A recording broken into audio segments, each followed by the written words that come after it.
Hey guys, what is going on? Welcome back to another session of the Gaming Academy. It is September 9th, 2025 here, about 8 p.m. in the Pacific Northwest, a little town called, it's not a town, it's more like a city, but Bellingham, Washington. So if you are around this area and you're watching, hey, awesome. Say hey, say hi, say what's up in chat. You guys are all across the country. Say hi as well. So drop your hello in chat there, and pleasure to have you as always. If it's your first time here, it's where just a bunch of guys just hang out, talk about video games, things we love, and maybe hit you up with some news, some history, and maybe you can learn a thing or two with our podcast. So, with that said, I want to welcome back all the students to the Gaming Academy. It is now session 48. That is a lot of sessions. So I'm pretty excited. We're almost hitting 52, which would make it a year anniversary. So awesome. But yeah, tonight we got a stacked syllabus for you today. And trust me, this one's going to hit you right in the nostalgia and prep you for the next big grind. That's what we're all about in this channel, grinding it out. In today's lecture, we're covering a lightning-fast quick fight session where we break down the Borderlands 4 launch, celebrate the Flame Fatale's charity speedrun event, and talk about how global gaming laws can reshape the industry.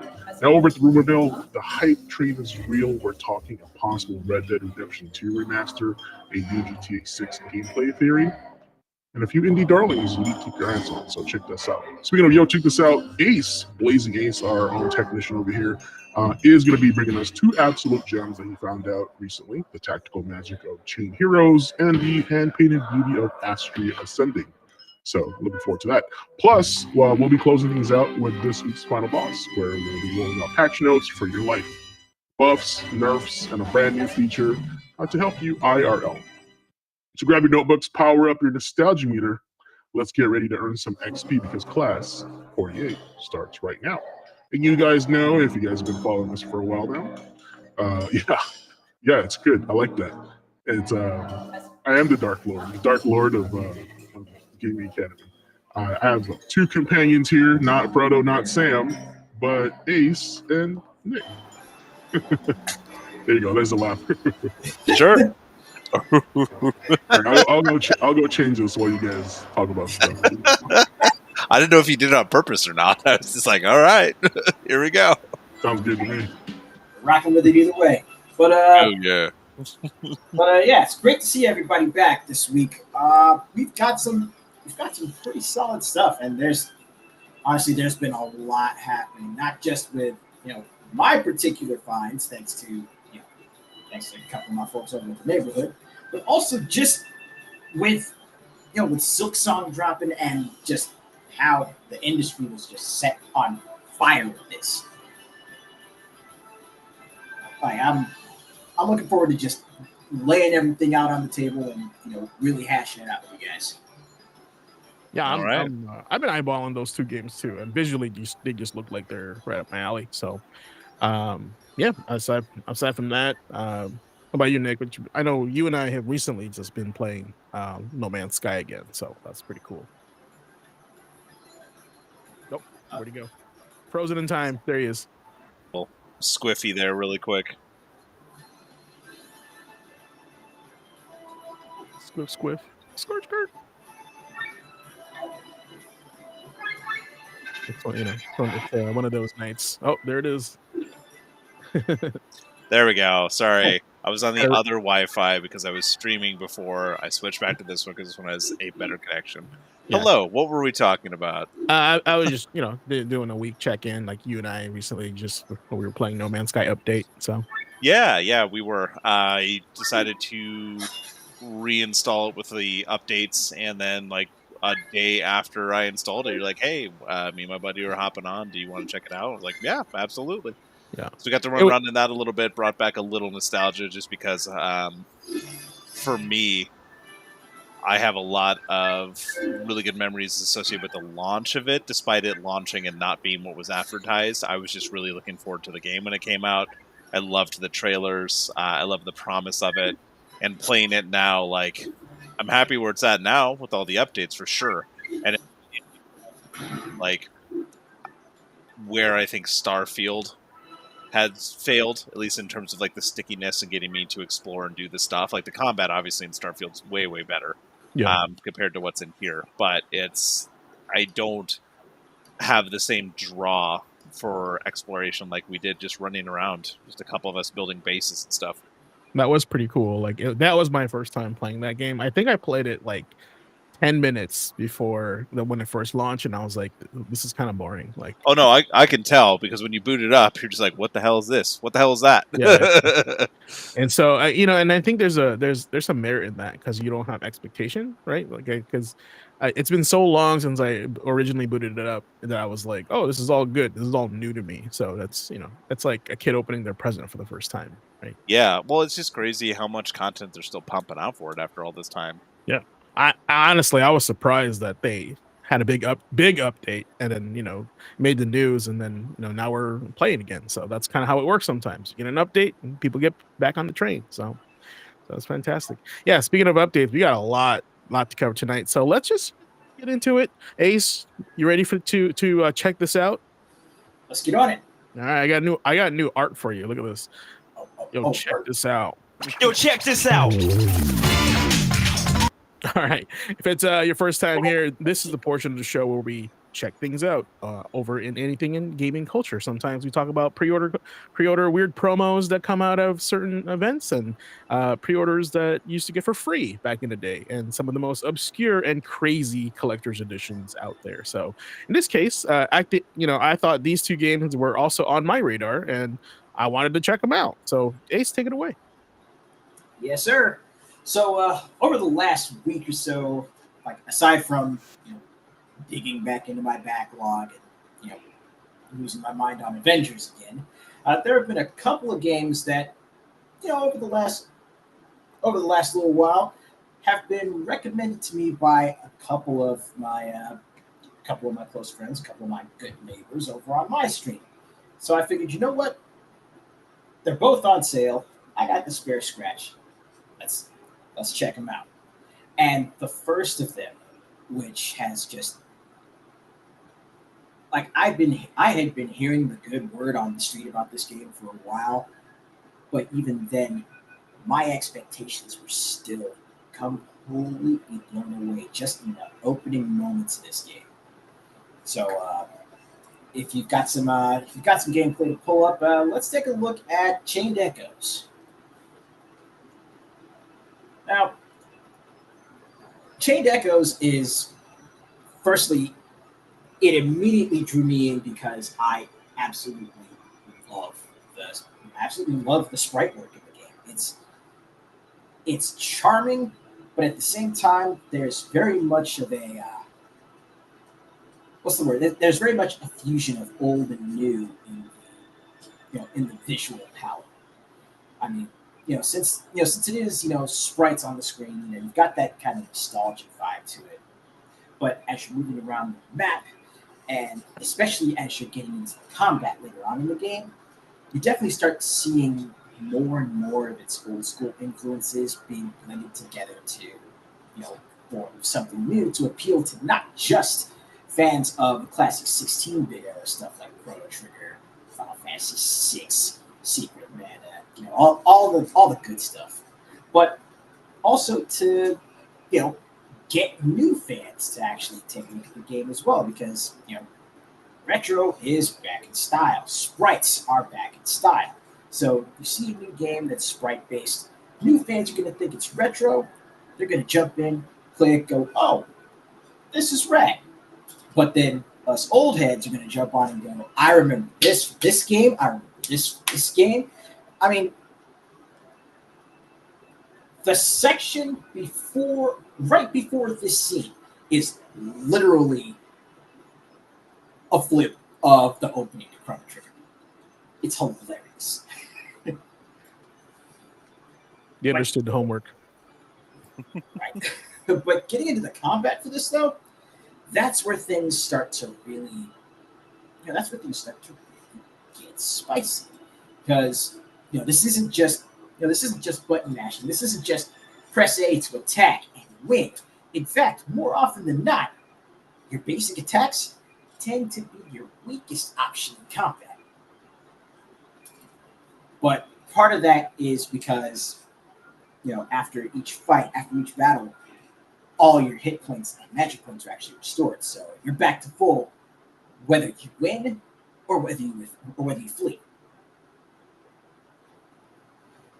But aside from that, with each combat encounter, your team's position changes on the field, and with each character, there's already a robust lineup of inherent skills and moves that they can learn, and your best chance at actually getting through the game, even the earlier parts, except for here when you're rocking the mechs. That's a mech. That's cool. Yeah. They, the Sky Armors, think Xenogears, but actually, no, not even Xenogears. Think Escaflowne. Okay. Like White Knight Chronicles. Mm-hmm. That's a good call out. Got him. But with when you've got a team put together, your best bet is to, do what you can to make sure, you got to think at least one or two characters ahead in your turn and synergize everyone's abilities. So, Glenn, your lead hero, he starts off with a set of, he starts off with an armor breaker. So you can have him already just, start the round off, boom, cut the enemy's defenses down, and then have Kylie, your partner, drop in with his great sword and just, capitalize on the additional damage he can do aside from what he's already got there. But what Glenn also has is what they call the oil slash, which is literally a sword strike that, coats the enemy in oil, making them susceptible to fire damage.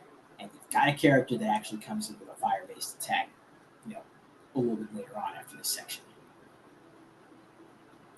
So again, it's just, peeking through everyone's skill list and, legitimately strategizing your turns.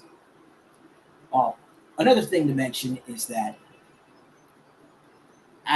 there's going to be a certain point in the game where you will have a full 8-character party. Everyone's going to be on the field. Everyone's going to be earning experience. And one of the things that they actually mention when you get to a point where you've got 6 characters is that you can pair characters together, and in doing so, allow them to swap between each other. And you can even swap. Oh no, that's in the other way.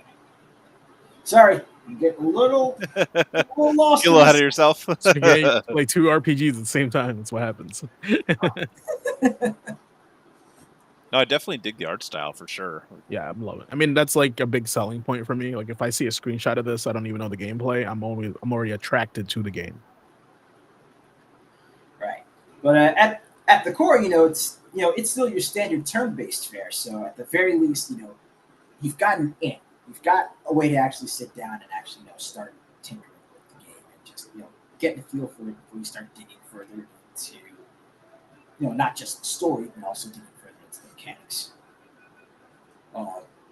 Working with your elements and working with your overdrive meter is going to be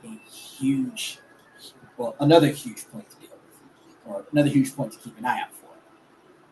Because as the fight goes on, your overdrive gauge will build up, and it'll go from yellow to an area that's green to an area that's red. What you want to do is manage your actions so that you can keep the overdrive gauge green. When it's in the green area, your team takes less damage, your team deals more damage. When you're in overheat, that's basically like being in burnout in Street Fighter 6. You're kind of setting yourself up to get screwed if you don't manage to actually move the gauge back to the green and the yellow. And doing so pretty much involves switching characters out. Or in the corner, there's actually going to be like a call out for a specific type of ability.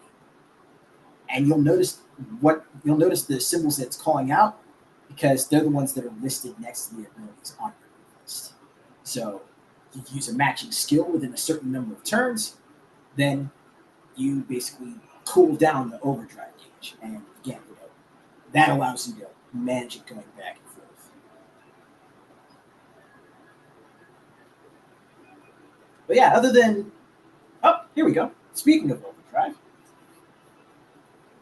But other than that, there's, again, when you actually sit down and go hands-on with it, there's a lot that you are going to, there's a lot that's going to look and feel familiar to you.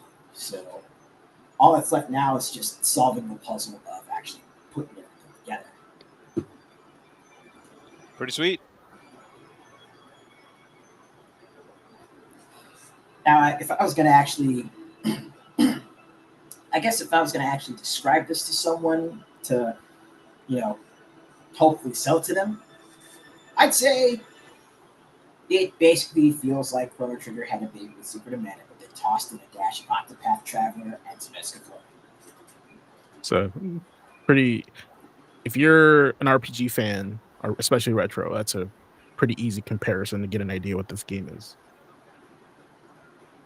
And also, be advised, this story is, well, it doesn't quite go as far into the mature realm as, say, Final Fantasy 16, but there are definitely some mature themes that this game tackles, and even the political intrigue alone is going to keep you hooked, in addition to the gameplay. So this is one to definitely check out, and right now it is actually on sale. Let me go back and pull up my receipt here. There we go. Pull up the Yahoo Mail. So yeah, right now the game is currently on sale for $18.74. After tax, it'll come up to about $21. Easy purchase if you're an RPG fan. Also, I think there was a very limited print of this game in like 3 different types of editions, but it was based off a European distributor. And so if you're looking for a physical copy, there is one. Technically, it's just hard to get because it wasn't technically released in the US. It's mostly Europe. Is it a European developer? Is that what?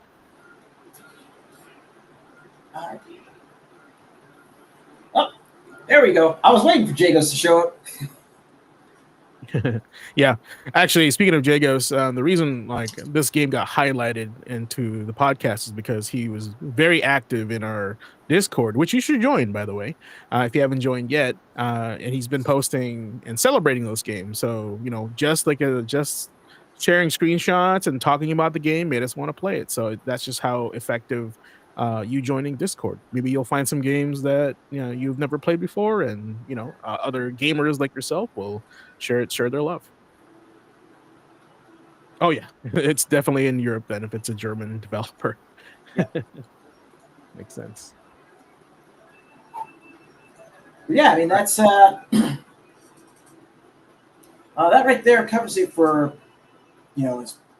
well, okay, there is one other thing that I need to talk about. And this is in regards to the sprite work in this game. Very rarely will you find a sprite-based game that conveys the kind of depth and sense of scale that you will see here in Chained Echoes. Even just as you're running around the town, as you're running around one of the towns, you see, the familiar tropes, the familiar buildings, the familiar sort of pathways. But then there's going to be a point where you get to the edge of the town, and as the sprites scroll and you get the parallax layer, you see all of the detail and just the illusion of distance that's conveyed in some of the art. It's astounding. But yeah, definitely one to pick up. And I believe even at normal, even at regular MSRP, this thing runs for, what is that, 25? This would have been 24 easily a $60 $24.99. game back in the 16-bit era. So, and this bad boy came out in 2022. cool. All right, what's the other one? The other game that I've been, also losing my mind on was actually one that was brought up by one of my one of my individual stream regulars, and that is Astria Ascending. Now, funny enough, I made a couple of mentions that I was actually playing the game, and I happened to catch the attention of the developers, and now they're following me on Twitter. Yeah. Nice flex. But the first thing that greets you when you boot up Astria Ascending is, again, a striking visual style. Just name one game off the top of your head that this reminds you of, just by looking at it. Any Vanillaware game. There you go. That's all. Yep. But yeah, it's not just the art style and the character animation, but the character designs very much harken back to George Kamitani's signature style, and the gameplay for Astria Ascending is also, again, some standard turn-based fare. So again, if you're looking to get into an RPG, you can do the basics. Jump in, use attack, get a feel for your characters. But each character in this actually has a starting class, and as you level up and as you progress through the game, you can unlock signature secondary classes in order to customize and beef up not just their stats, but also their gameplay flow. And Insta by Jagos, the cat girl waifu. Yeah. Yeah, there's of course, as you can see, there's a big burly beast dude that starts on your team. He's the mage. He's not a warrior. He's the mage. About time they don't stereotype mages. And yes, when you get to his hometown, you will see cat girl waifus. So there you go. You got cat girl waifu right here. Cat girl waifu. Oh my god. Oh, I can't. Hey man, he's speaking to his crowd. He knows what they want. Yeah. But Thirsty Tuesdays. Speaking of one's crowd, though, as you'll notice, speaking of one's crowd, keep going. Got my attention. Once you start going through the dungeons, you will notice very quickly a lot of similarities to Valkyrie Profile, not just in exploration and traversal, but also in some of the puzzle solving too, because you eventually get your hands on different types of ranks. One of them, being the standard, shoot one of the enemy icons on the map and it freezes it. You can't use it as a platform, at least from what I've seen so far. But you can, at the very least, stop an enemy in its tracks so that you can jump over and bypass it and get someplace else. The basic story, just to give folks a little bit more of an in lore-wise. Your team are basically demigods. Every generation, a group of demigods are chosen, granted abilities, and are basically sent out to basically fight the monsters out there. Fight the monsters out there in the world and protect the world from devastation. Slight problem. Once you are granted those powers, you have 3 months to live. So basically, it's like you all of a sudden get injected with the super soldier serum. You become Captain America, but you got 3 months to make it rock. Otherwise, well, at the end of it, you're toast. but the urgency, it's that bit of urgency in the story that automatically helps raise the stakes, even from the starting dungeons, even as you're getting to know each of the characters, from the captain of the 333rd God Legion. From the captain, your main character Ulan, all the way, to the husband and wife summoner thief duo. Like it's the the tropes that are used to actually, design and inform each of these characters is, again, just like the Chained Echoes, it's familiar, but it's treading new ground in familiar shoes. This blue guy reminds me of that main character in Gran Blue. Gran. Looks like Gran. Yeah. Cut kind of grand, but almost annoyingly cocky. But funny enough, he is actually one of the characters that gets the martial artist subclass. Needless to say, once I get to that point where I unlock it with him, you're going to see some footage. It's like there's a brawler, I'm in. So for someone who's not talking in general, one of the reasons we do this podcast is getting gaming out there, just to kind of chat, increase the community, and just kind of chat like what's available, what we love, what we don't. How would you sell us to someone who's not usually a fan of this kind of game, or maybe wouldn't take a chance on kind of something like this when they have so many other games in their library? Because as you know, we're coming up to the busier time of year for game releases. Even with GTA moving to next year, we just talked in the last couple podcasts about there's a lot coming out now these next few weeks that are a little surprising. Where all of a sudden that on the back of how well Silksong's doing and selling, yeah. Beyond just the visuals here, give me a quick sales pitch. Quick sales pitch? You're behind the counter when you came to shop with us. You want to sell me on this game, but I only usually buy, Pokemon cards and I only play Dungeon Fighter Online. Why am I getting into this? Well, why get into this? Well, it's simple. If you're looking for, something that's a little bit slower, something that allows you to actually plan out your tactics, but, still looks and plays and has, robust character classes like Dungeon Fighter Online, especially with the character advancements, then this will definitely be a good one to check out. On top of that, here's another thing that might grab you. Current sale price, $6. Too much. That's a pack of Pokemon cards.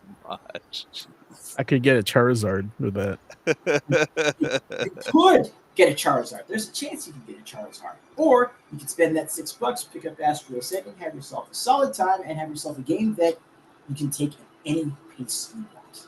What a sales guy. Sales guy. Yeah, hey, this is why we do this, man. As you know, we used to work at video game stores. We've had to do this a lot and if someone comes in asking about a game and try to pitch it on them. Not always just to do the sale, but just kind of hey, I think you'd like this. So, I definitely want to lean into that what we can. So appreciate it, man. Thanks for the sales pitch. Definitely. That's what it's all about, connecting gamers to games. So. It's like I never dropped that conversation about how I got that guy hooked on binary domain. That's my proudest moment working. Yeah, yeah, for sure. I mean, whenever you can get someone to take a big chance on something way out there, and they just ended up loving it because it was exactly the vibe they were looking for, man, you can hang your hat on that. All right, cool. All right, students. Well, I'm giving you guys some homework. Check out Chain Heroes. I mean, I think some of you guys already did the work, but but if you have already checked it out, check out Astro Ascending. If you want to check out a modern day JRPG, check them out, wishlist them, follow them, and then maybe they'll follow you back like Ace here, Mr. Superstar. But the question is, which one of these two would you play first if you have the opportunity? How about that? Answer that in chat. I would that's going to be a hard one. They're both equally good looking in their own way. But I guess it depends how nostalgia I want to be. If I want to be super retro, definitely Chain Echoes. But if I'm like, I like turn-based, but I want to like still modern, I'll probably pick Astria Ascending. I tend to pick based on like what I've played lately to kind of cleanse my palate, because as someone who would like marathon through the Yakuza games and not recognizing that I need to take a break sometimes, like mix it up, I'd probably go for Astria Ascending because I've just played a lot of 16-bit kind of like nostalgia bait games. Not to say it's baiting, but just like what we're kind of picking if we go with Chained Heroes. Not to say I don't like it. It's just if I'm choosing between the two, I want to mix it up a little bit. Of course. That's fair. Totally fair. Totally fair. All right, Ace. Appreciate you, man. If in the chat, if you guys have any games you want us to feature on the show, you guys join our Discord, spam it like Jagos, and it'll eventually catch your eye, and we'll be like, all right, let's talk about this on the show. Because it's like, all right, let's see what the hubbub's about. And the next thing you know, it's blown up. Yeah. All right. Awesome. All right. Well, it is the segment of the show where everyone's been dying for. Or dying, I guess. Hey, where's my thing here? Where's my? I think I broke it. Hold on. Yeah, it's like it's all weird. What did I do? Unless that'd be funny if they updated this while we were streaming. Okay. I guess that will do for now. All right, this time. Oh, no. It's really weird. I'm like, where did their names go? And don't give them any ideas. Yeah, it was just really strange. Wait, hold on. Kind of is like. Okay. All right. Anyway, it's time for This Week in Gaming History.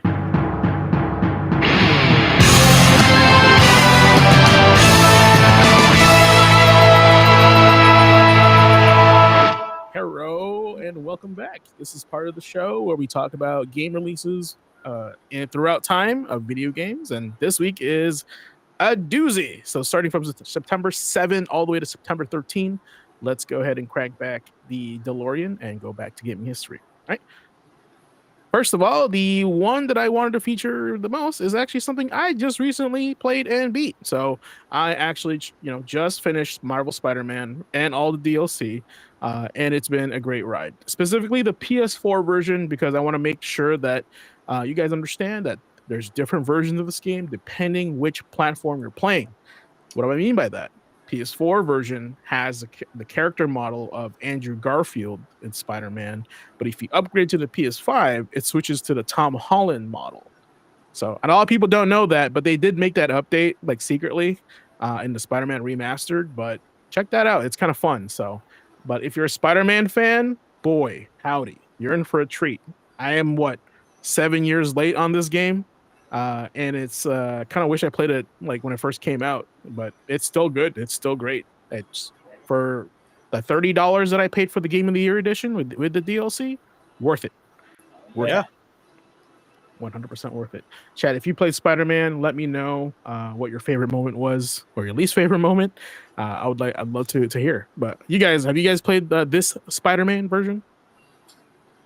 Played it on release, and listen, I'm not the type to, actually go hunting for platinum trophies. I just sit down, play it just to enjoy it. But Spider-Man had me so hooked that I just wanted to go ahead and just go through and get the platinum for it. Yeah, Andre said the last great Spider-Man game before this one was The Amazing Spider-Man. I actually enjoyed that one too. That was the last one made by Activision. Mm-hmm. And the first one, because there was two of them, I really enjoyed the first one. It's like this, they took that game, refined it to they cranked it to 11, and we got this product, right? This is like the purest form of Spider-Man right here. So it's pretty good. The story is really good. Like it exceeded all expectations for me. So great job, Insomniac. Much appreciate that. So looking forward to Wolverine. Wait, I definitely played this. It wasn't normally something on my radar because I don't usually play a lot of the superhero games myself. Crowded. There's way too many things to play, and it just was one of those ones where I was like, if I get time, I'll get around to it because I love Insomniac. I had a lot of fun playing Sunset Overdrive, which I believe is underrated, and I agree. Love Ratchet and Clank. That was one of the first games I bought for my PS5, so I love what this team does. And the thing that really struck me when I first saw it was honestly swinging around the city. They made it look great. And that's something that kind of like freedom of going around the city. What was it like? Spider-Man 2 on like the PS2, I want to say, was like one of the first ones where you could like really explore the city and you got that feel for like Spider-Man protecting the entire city, not like, like straight down the hallway kind of gameplay or like just not missions. levels. Yeah, exactly. Yeah. I just remember how much that blew people's minds because I loved the like Tobey Maguire Spider-Man movies when they came out. It was a lot of fun for me. Going back and rewatching them, it's a little goofy, but I loved the games that came out alongside them. So when this came out, I was like, I'll try it out one day. I eventually got to it, and I was like, oh man, I should have tried it sooner. No, I'm the same way. Like Well, hey man, it took you how many years to get into Mass Effect? Like, this is a pretty good 15. turnaround for you on this release. Yeah, man. You can imagine what my backlog is if I'm playing games that are 15 years late, 7 years late. Yeah, like it's crazy. It's crazy. Chat. Unless you're buying it on Steam, apparently, and then sometimes you'll never play it. Yeah, you just collect them on Steam at that point. Gotta buy them all. Yeah, no, it's dude. It's all I gotta say about this game is I can talk about it. It'll take me a whole podcast session to talk about it. It's just amazing. If you like Spider-Man, amazing. I get it. And if you like Spider-Man, if you like big open world, if you want to have the best experience of a Spider-Man game, especially coming from an era where superhero games are hot trash, this is like, man, they finally figured it out with this character, right? With this character. So that's all I got to say about that. Okay, yeah, if there's nothing else about Spider-Man, let me talk about the other games that came out on the 7th, like Final Fantasy 7. That came out on the PlayStation in 1997. That's crazy. Also, Final Fantasy 8 came out on the PlayStation in 1999, 2 years later. Kind of weird that they have the same release date. I think that's clever, but crazy. But think about this, chat. The sequel to Final Fantasy VII came out 2 years after. How long are games taking now to make? Right. You know what I'm saying? So like that should give you an idea how things have escalated, right? When it comes to dev and also the budgets. Anyway, Burnout 3 Takedown on the PS2 Xbox 2004. The legendary Pokemon Fire Red Leaf Green. That was like my favorite Pokemon on the GBA in 2004. Silent Hill 4 The Room came out on like a variety of different things in 2004. And an oddball game from Activision. And I want to hear Jagos and Andre's opinion on this game. Spider-Man Shattered Dimensions came out on a variety of consoles in 2010 as well. And I snuck in my personal game there of choice in 2010, Tom Clancy's Hawks 2. Hawks. Yeah. So if you guys are Ace Combat fans, not Tom Clancy fans, but Ace Combat fans, Tony Hawk's, Tom Clancy's Hawks 2 is a good budget title to play if you like air.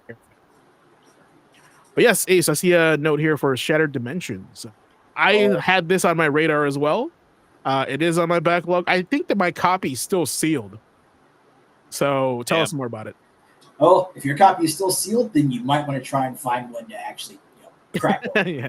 That sealed copy is going to be worth money.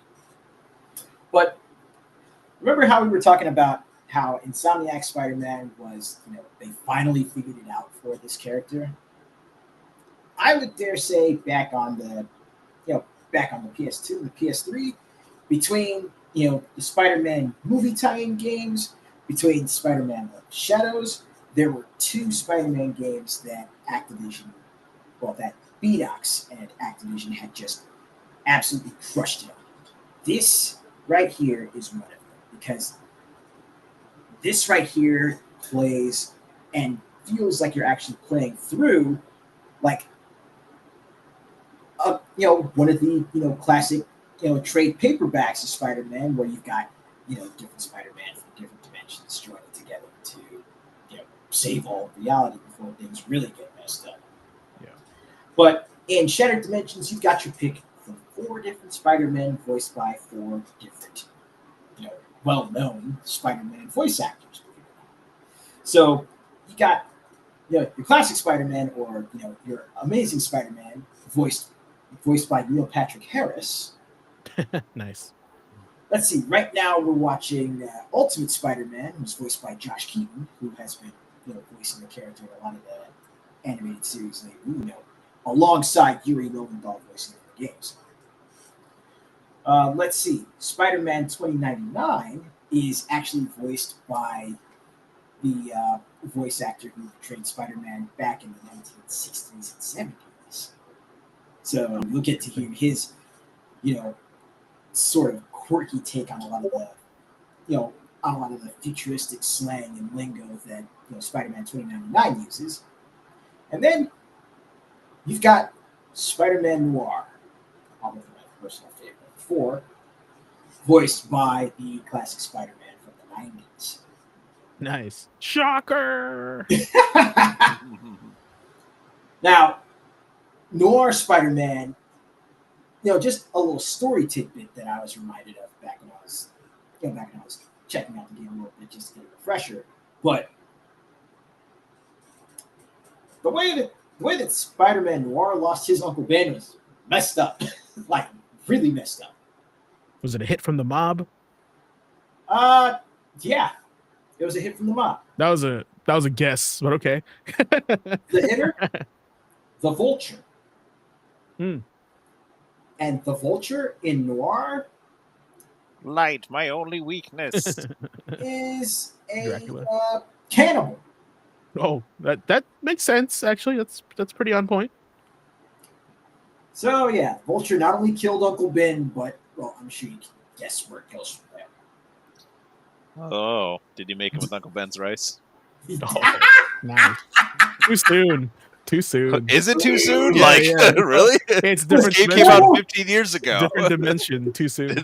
Yeah, it came out 15 years ago. You created an incursion in the timeline. Oh no! But each of the different Spider-Men has a unique play style and unique abilities. Like with Noir, you're definitely playing more of a stealth-based Spider-Man. You're hiding in the shadows. You want to stick to the shadows and keep the whole sort of black and white filter on the screen. But once you're actually discovered, or once you step into the light, that's where you start seeing more color, and that's where you basically have to not only make sure you can get back to striking from the shadows, or at least fighting in the shadows, but you gotta basically re-up your stealth. So it's Metal Gear Spider-Man. Chop, I see you in chat talking about Noir getting a movie. You left out the best part. Who is going to be playing Spider-Man Noir? Actually, the best part. Noir, Spider-Man Noir, Nicolas Cage. Superman. Like, soon as I saw that, I was just like, yes. No, Uncle Ben, no. I'll get revenge on you, Uncle Ben. Yeah, with classic Spider-Man, you've got the traversal, you've got the web slinging, the webbing, you got the more action, the more acrobatic fighting. Oh God, I forgot about this part. Is this? I think I'm getting two games confused, but is this the one where like Spider-Man 2099 talks to Amazing Spider-Man, or is that a different one? That's a different one. That's the one that technically comes after this one, Edge of Time. Okay. Edge of Time. Okay. I remember there was like one more. That's right. But when you're playing as Ultimate Spider-Man, as we were showing earlier, you're actually going through with the black suit. So you've got the symbiote that you're working with, and then of course with 2099, you've got the high speed, you got the verticality from the city, you got the drops and everything else. But I can talk all night about Spider-Man. Let's move on to the rest of history. Is that Hawks? Hawks too. I was like, damn, I don't remember this in Spider-Man. That was pretty crazy. After you beat a Vulture. No, that's crazy. All right. Yeah, no. It's watching that game, I was like, it's not bad. So I think every generation of a console, there was a really good Spider-Man game, right? So I can't wait for technically, I guess Spider-Man 2 is the PS5's version of the best Spider-Man game. So whatever happens next, I'm super interested. All right. We went to the next day because we got more. Yeah, folks, that's right. Hydro Thunder was released on a Dreamcast in 1999 in September 8th. I've always why did I feature this out of all the games that were released? Well, one, this is the one that stood out the most because this was in arcades all the time, and Hydro Thunder reminded me of Wave Racer. So with a little bit of Cruising USA kind of attached to it, right? Or was it Cruising USA? No, it was like what's the super like racing game that was like Midway also? It wasn't Cruising, it was like something else. Was it San Francisco Rush? Yeah, that's the one. That's the one where just your car just like tears apart because it's going so fast. So yeah, if we have any gameplay of Hydro Thunder, it'd be awesome. Oh yeah, it's already up. Yeah, here we go. Love it. That's for that looks like N64. So yeah, no, or it could be Dreamcast actually. The water physics. The water physics. I mean, look at the the text, the way it flashes and moves. That could only be Dreamcast. I was looking at the frame rate. Yeah, no, that's about right though. Yeah, the frame rate. Yeah, honestly. There's so many polygons back in the day, man. There's so many. I mean, because the first thing I thought of when you pull this up is just like, oh man, it looks so much like Wave Race. And I just remember trying to figure out the barrel roll on the Wave Race, and then I got into this. Played this. I remember playing this in arcades though. Yeah, this if Wave Race and Wipeout had a child, it would be this game, right? Because you guys remember Wipeout, the Sony like hovercraft game, right? So it kind of reminded me of this. I just love how Midway made these arcadey like racing games. I love that because they're just so video gamey. You know, you look at this menu screen. Look how video game it is. What do you say? A video game as video game? Yeah, video game as video game. This is a video game as video game. But yeah, check out Hydro Thunder. If you have a Switch, check out Cruisin'. Like it's called, I think it's just called Cruisin' now, right? They re-released the team that it's not Midway, but the team that did Cruisin' USA formed a new studio and created a new game called Cruisin', I think.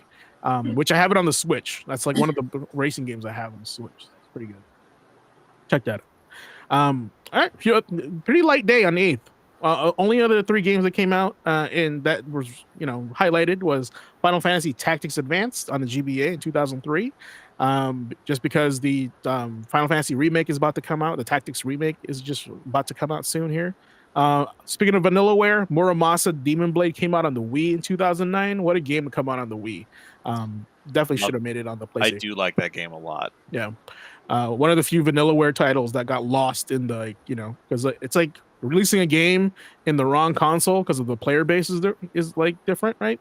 But I think it eventually came out on the Vita, so check that out on the Vita. It did come out on the Vita, yeah. I just remember seeing the cover art for this when it came out on Wii and just wanted to buy it just because of the cover art. Yeah. And once again, like that's how I got attracted to Chained Echoes and Astro Ascending because of the artwork. So art and design definitely gets people to buy games or at least get interested in them. And another one of this that's guilty is Tales of Xillia, making it to the US, or actually releasing in Japan on the PS3 in 2011. Because I know we've chatted about that before. So there you go for the 8th. Yeah, it's super cool. I wouldn't mind a PS4, PS5 re-release of this. That'd be kind of fun. I would be surprised if do they not have it on like just the network for you to buy, because you should be able to just play it. I'm guessing it's on PSN Plus if you get like the high tier, but I don't know if it's just exclusively. I know Ace will check it out right now. Hey man, if we're getting an update to Okami, I'd hope we get more games like this coming back. It's just the style, the art style. Yeah, it'd be cool if we got Muramasa Demon's Blade Pro, how they did Dragon Crown Pro. Right? Oh, yeah. Like pro version. Because they even did Odin Sphere. They re-released Odin Sphere, if you think about it. Maybe chat wants to chime in. I don't know how much they did in sales for this. I can only imagine because it's not still talked about in the same way. It didn't sell really well, so I'd imagine they wouldn't do something like that. But like you said, I'd be surprised if they didn't have this available on one of the subscriptions. That's the crazy part, because the Wii had the largest player base. Well, it had the biggest sales, but a lot of that was people buying, and I know for a fact, like I've sold so many families that wanted to play people, like Grandma and Grandpa coming in. I know that Gramps is not probably sitting down and playing Muramasa the Demon's Blade, but that's judging. That's me unless just putting unless it out it's there. Grandpa Ichiro, you don't know. Yeah, I looked it up and it's not on PSN. Yeah. All right. Yeah, there you go. Vanillaware, get on that. It's gonna be some lost video games in history. Yeah. Hopefully it doesn't leave their radar because Vanillaware games are very unique. I love them so much. So, all right, let's move on to the 9th here. The 9th's a pretty hefty one, guys, because the 9th celebrates the release of not one but two consoles, the PlayStation and the Dreamcast, coming out on the same day but different year, 4 years apart, cousins from a different mother. Yeah, technically Sony versus Sega at this point. This was the answer to the Saturn, right? Hey, you guys beat us in that era. Now we have the Dreamcast. Now we're gonna kick your butt. So that's kind of, and Dreamcast comes at a really weird time from my experience because I honestly think the Dreamcast was a superior system over the PS2, right? But the PS2 just had the library. And and we all know that the Dreamcast came out at a time where like piracy was like top tier. People were making burn CDs everywhere like during this time. So that was kind of rough for the Dreamcast. But I would argue the Dreamcast has the coolest system, the coolest peripherals. I'm not a big fan of the controller, but like the little Tamagotchi thing you got with it, the memory card, whatever. The VMU. Super cool idea. So cool. And just like, I don't know, it feels like a solid system, right? It's funny you mentioned that because I saw some posts on Twitter earlier about a company that was actually like doing sort of a rebuild of the Dreamcast controller, but with the VMU, like with the VMU component built into it instead of it being a separate cartridge. Oh, and cool. Actually having a colored LED. It's like you always have the VMU inside it, is what you're saying. Yeah. Okay, now that's pretty cool actually. And I would have had a blast if, like, I know that the Dreamcast controller was like an offshoot of the weird Saturn controller. There was like a Star Trek looking controller, the Enterprise controller is what I called it. But the OG Saturn controller, like the Batarang, like the Sega Genesis controller, would have been so sick with a VMU in it. Oh. Not using this version, because if you guys can pull up, or maybe one of you guys can find it, or I can share it, was that old Saturn controller. Let's see your Saturn controller. Was it? Oh, with analog sticks. Yeah, it's this one, the Saturn 3D controller. You guys can have it. Unless somebody has a video of it too, I'll share it as well.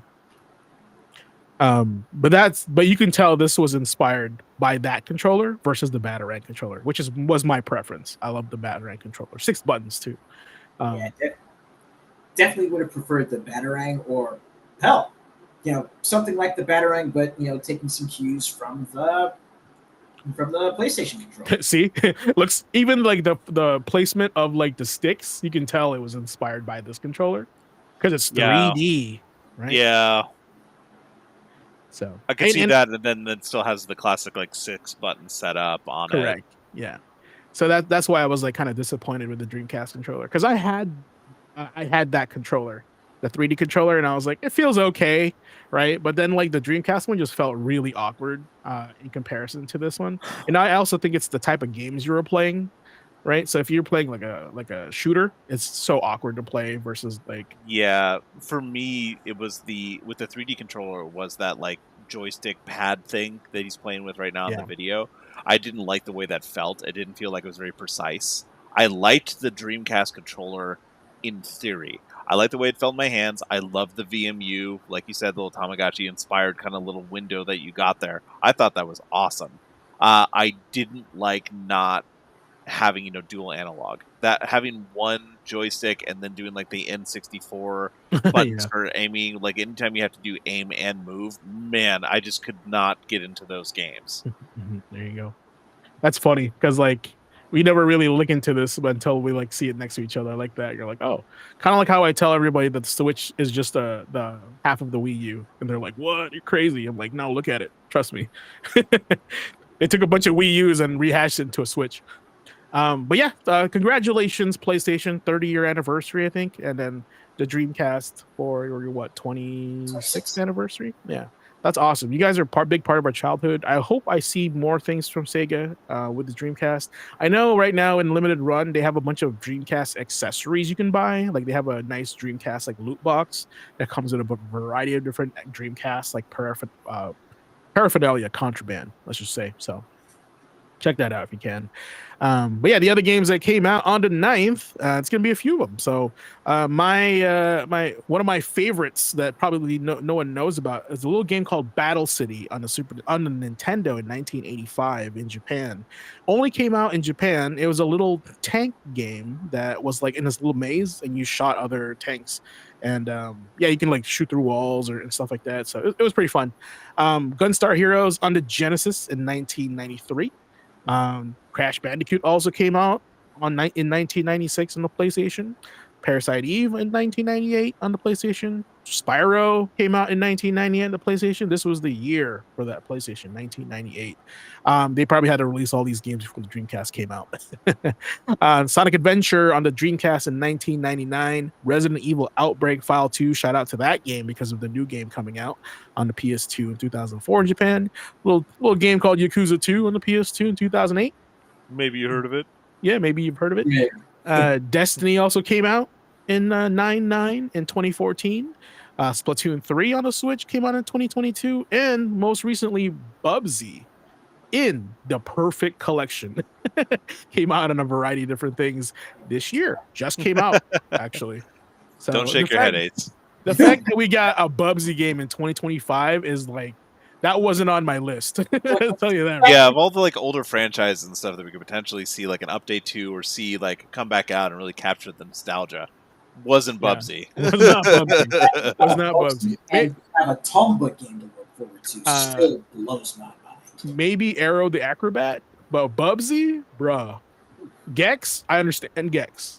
Right, Gex has personality, but Bubsy, bro, I don't know. We need Arrow the Acrobat and a return of the Twisted Tales of Spike McFang.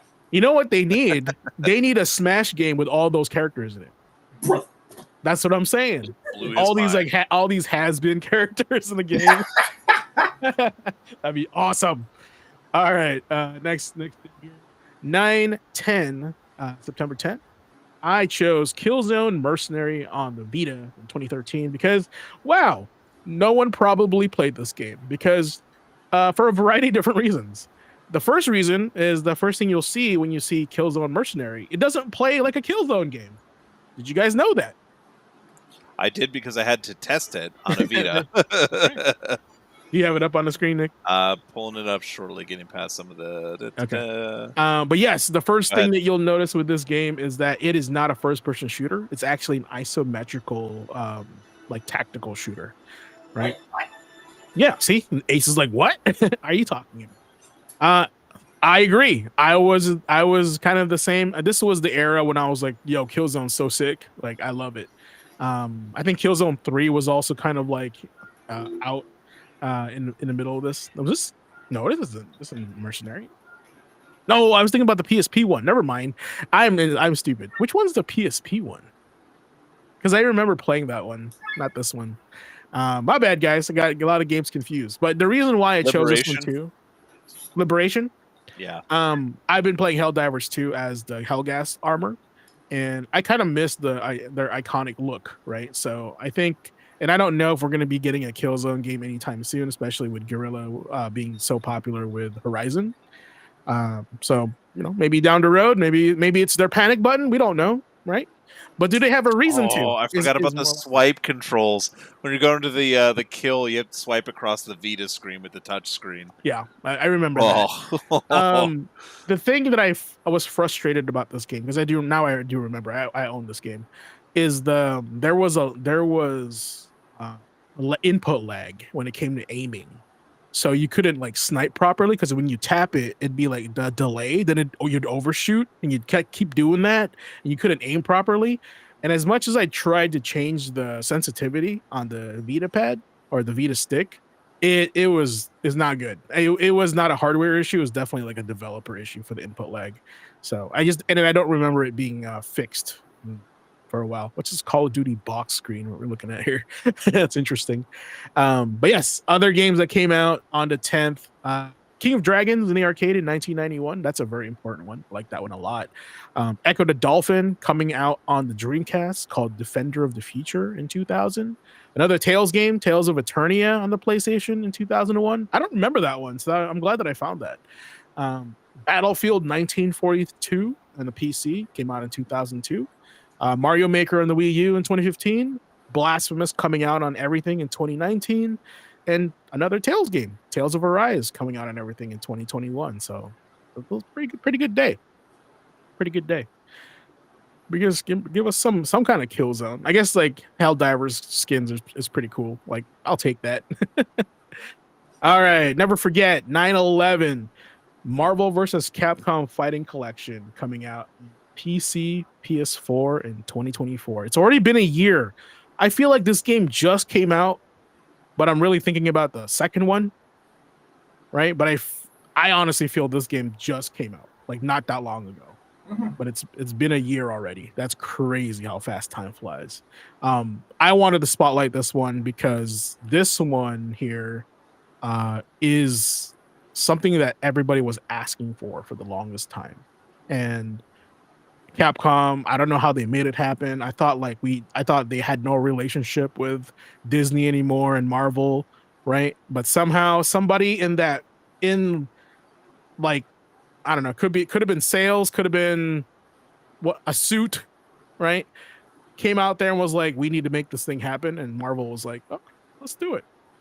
This is not an easy feat. And and we talked about it where most devs and most producers and directors usually end up having like drinks over to make things happen like this, right? Yep. So I'd love to be a fly on the wall on how this thing ever came to happen. I would love to hear the story behind this one. Gonna take you for a ride? Yeah, definitely. They took us for a ride in a spin, and this thing is hefty. It even included the Punisher beat 'em up in this collection. So if you want a Marvel collection from the Capcom era in the 90s and the late 2000s, this is a must buy. This is a must to add in your collection. So what's your favorite in the collection? I mean, easily it's Marvel 2. But here's the thing. I don't play Marvel 2 a lot. I've been playing Marvel versus Capcom. I think to me that was the most fair Marvel versus Capcom on all of them. I mean, there's X-Men versus Street Fighter, or Street Fighter versus Marvel superheroes. Out of those, that one was my favorite to play, even though I think the roster was the weakest. So, what about you guys? I don't have the collection yet, but out of all the games in there, though, personal favorite, got to give it to X-Men versus Street Fighter. Yeah, that's technically the first one to ever come out in the Versus series. They did include Marvel superheroes in it too, the OG, and Children of the Atom. And Children, dude. See, all of them are in it, and you can play the English or the Japanese version. You can play the hacked version too. You can play the unpatched version with infinites. It's crazy how much love they put into this thing. And it has rollback netcode. If you're an arcade rat like I was, like this is for you, right? And this is why a lot of like gamers around our age ask for this, is because they know how popular these games were. Hell, Michael B. Jordan was like re-released Marvel vs. Capcom 2, and they listened to Michael B. Jordan. Shout out to Michael B. Jordan, and they released this game, right? So he put it on Twitter, release Marvel vs. Capcom 2, Disney cowards. Killmonger fought for us. Remember that, kids. Killmonger fought for us. So, all right, let's see what else we got here. All right, so some of the games to note: Digital Devil Story, Megami Tensei on the Nintendo 1987. I didn't know that started on Nintendo. I thought it started in the PlayStation era. That's cool. My personal choice on this, and Nick, if you have what do you call this? I know you have Punisher up right now. If you have a video of Axlay on a Super Nintendo in 1992, pull that up. That's one of the more unique titles from Konami, and we've never heard anything from Axlay from a long time. One of the most unique shoot 'em ups in that era. Breathfire 3 also on the PlayStation in 1997 in Japan. Silhouette Mirage on the Saturn 1997. These are really obscure like Japanese titles coming out in the US. Drakengard coming out on the PS2 in 2003 in Japan. A fun little game called Double Dragon Neon right? The love for Double Dragon coming back in the PS3 in 2012. And I wanted to put the Crew Motorfest here, came out on everything in 2023 because I think that's one of the games that you can no longer play, right? At one point, it was a game you could no longer play, but apparently, fans are already, fans have already put in the work to bring it back. Yeah, So like we're probably seeing the Crew again pretty soon. Yeah, and I know that was the one that kind of caught in the news because like they were like, I can't play my game anymore because you guys decided to discontinue it because it's online only, right? Yeah. So that's why I wanted to bring that up. But yeah, you guys ever heard of Axley on the Super Nintendo? I only recognize the cover art. Yeah, right. And it had like it definitely had like a metal, like very metal Contra 3. This and it was weird because like I think they were trying to separate itself from Gradius because Gradius is a Konami IP. But nothing came out of Axley. Like this was like one of the actually I thought it was super fun. It graphically looked great. Gameplay wise, it was very unique. This is dope. I was gonna say like the lead up to this, the very beginning of this video. Shout out to SNES Guide for having the video on this, but there's like a full on story as opposed to Gradius. Like you've got family dying from an alien invasion. You watch them like coming in over the cities, like people freaking out. Like that's way more in depth than you got for a lot of these like shmups back in the day. Yeah, well, they just put you into the to the world, right? Right. Or it reminds me of like Life Force and stuff. I'm like, cool aesthetic, but like this has like a full on story. So what was cool about this one, from what I remember? So you see, you have 2 lives in the upper left there. So your lives is actually your damage on ship. So like when you get hit once, your ship will start smoking, and you lose 1 life, right? But if you lose another one, they'll start to be on fire. Then eventually, if you get hit one more time, you just blow up. So I thought that was unique for lives in this one because before it was just 1 shot, you die, and then you kind of respawn in a location. So Axley here's the thing: the lore that I built as a kid for Axley, you can tell I have a little I'm a little connected to this game. Was when Red Falcon was invading in the Contra 3 Alien Wars. This was I don't know, Ace disappeared. This was their answer to. Oh, there you go. No, Ace did. Sorry, I had to refresh, but man, you had to bring in Red Falcon though. Yeah, this was their answer. This was the U.S.'s like response to Red Falcon invading. Like Earth is like already doomed, right? And Contra is like trying to fight back on Earth. But like these guys are like a different branch of the military, and they like we're gonna go attack them now. Like this was my childhood lore that I built in my head. I didn't know, but like it's the person who did the soundtrack, the OST for this, because a lot of people I'm seeing comments and like Google searches, people saying like this has one of the best OSTs on Super, especially for this kind of game. Was Taro Kudo, who also did Super Castlevania 4 soundtrack and did some writing as well. Yep. I don't remember that as a kid, but I do recall it just having an awesome sound. It was good, everything graphically sounded good, felt good to play. Here's the thing, like there's a button for the shot, but there's also a button for missiles. When you're a kid, you're like, wow, I have my designated missile button. That's cool, and that's a small thing that I appreciate. I mean, it may seem like a small thing compared to like I remember on 64 it was like Star Fox being able to hit the button to drop the bombs, right? Yep. But you have to remember this was SNES. Like this was much sooner. And look at this thing. This thing is crazy, man. I love it. It just looks cool. Like I love it. And I wish. And actually, if you fast forward a little bit, there's actually a mode that is horizontal as well. I think it's not always. Yeah, there it is. So it wasn't just one direction, right? You had horizontal and vertical as far as modes. Because I know this one would be like, oh, it's just like R-Type. Right, but R-Type does not have the vertical scaling of Axley, or the ability to like move where you're shooting, like back and forth as well. Like yeah, that's true. The angles along the side, back. Like there was a couple times there where he was surrounded at the very beginning, and he just swung the guns around while they were still shooting. I think that's pretty unique. Yeah, that's I don't think I've ever seen that before. Normally, like your weapons are homing. In this case, it's directional. Like you have the ability. Looks like he's shooting Dr. Mario pills. Yeah, I think this one was called Vulcan, and like you only had 3 weapons technically in this game, as you can see in the upper right hand corner. But you had 3 weapons with 3 different modes for each weapon, which is interesting. Like one of the weapons that you can swap instead of that like fireball was like a homing laser, which is super cool. Or I call it the homing needle or something. But yeah, check that out, guys. If you guys are in the mood for a shoot 'em up and you have a retro, Hey, try system, something new. check it out. Axlay. All right. Next one here. All right. Well, we talked about this game before. Steel Battalion coming out on the Xbox in 2002 with the funky, crazy controller, right? Haven't played it. I've had no desire in 2002 to play this game. I just remember seeing the super expensive $300 controller setup, and I was like, I'm too poor to play that game. Definitely can't play that game. But man, Ace, have you either of you guys, aside from just testing out the games in the store, played this? No, like this one, yes. Sorry. Yeah. No, go ahead. Answering text, someone talking about it. No, for me, it was one of those. A buddy of mine had it. I remember back in the day playing like Mech Warrior 1 and 2 on the PC, so I was really interested when this came out for Xbox, not just because of the ridiculous controller, but just to see like if you could actually live that mech kind of fantasy kind of thing.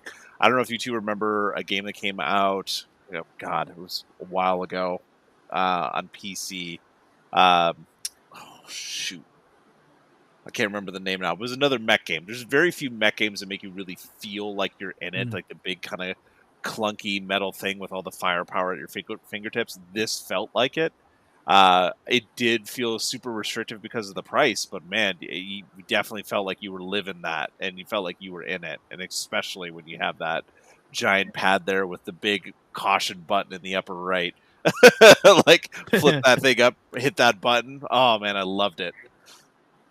I don't remember it being super fantastic, but it's been a long time since I played it. Yeah. Maybe I was just turned off by the fact that it just seemed really like esoteric with all these buttons. I don't know. They were definitely trying to give you the best experience for like the real mech experience, right? So I get what they were coming for. I think, but it just and I get why it's expensive because it's super unique. But like having a controller for just one game is pretty rough. Like maybe if they had released like 2 games with this or 3 games with this, like specifically for that controller, or like I feel like sequel.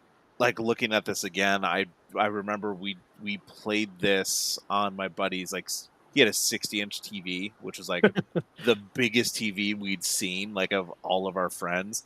And I think that was the only thing that really sold it, because just watching on this little screen, I can already feel claustrophobic with like how little viewpoint you get in this. So it's probably one of those things that, like, at least for me, again, just watching this now, the benefit of hindsight, a lot of people wouldn't be into this. Not just because of the controller, but just like the way that this looks and feels. I don't know about you, Ace. Did you say you played it? No, I hadn't. And does this sell you on it?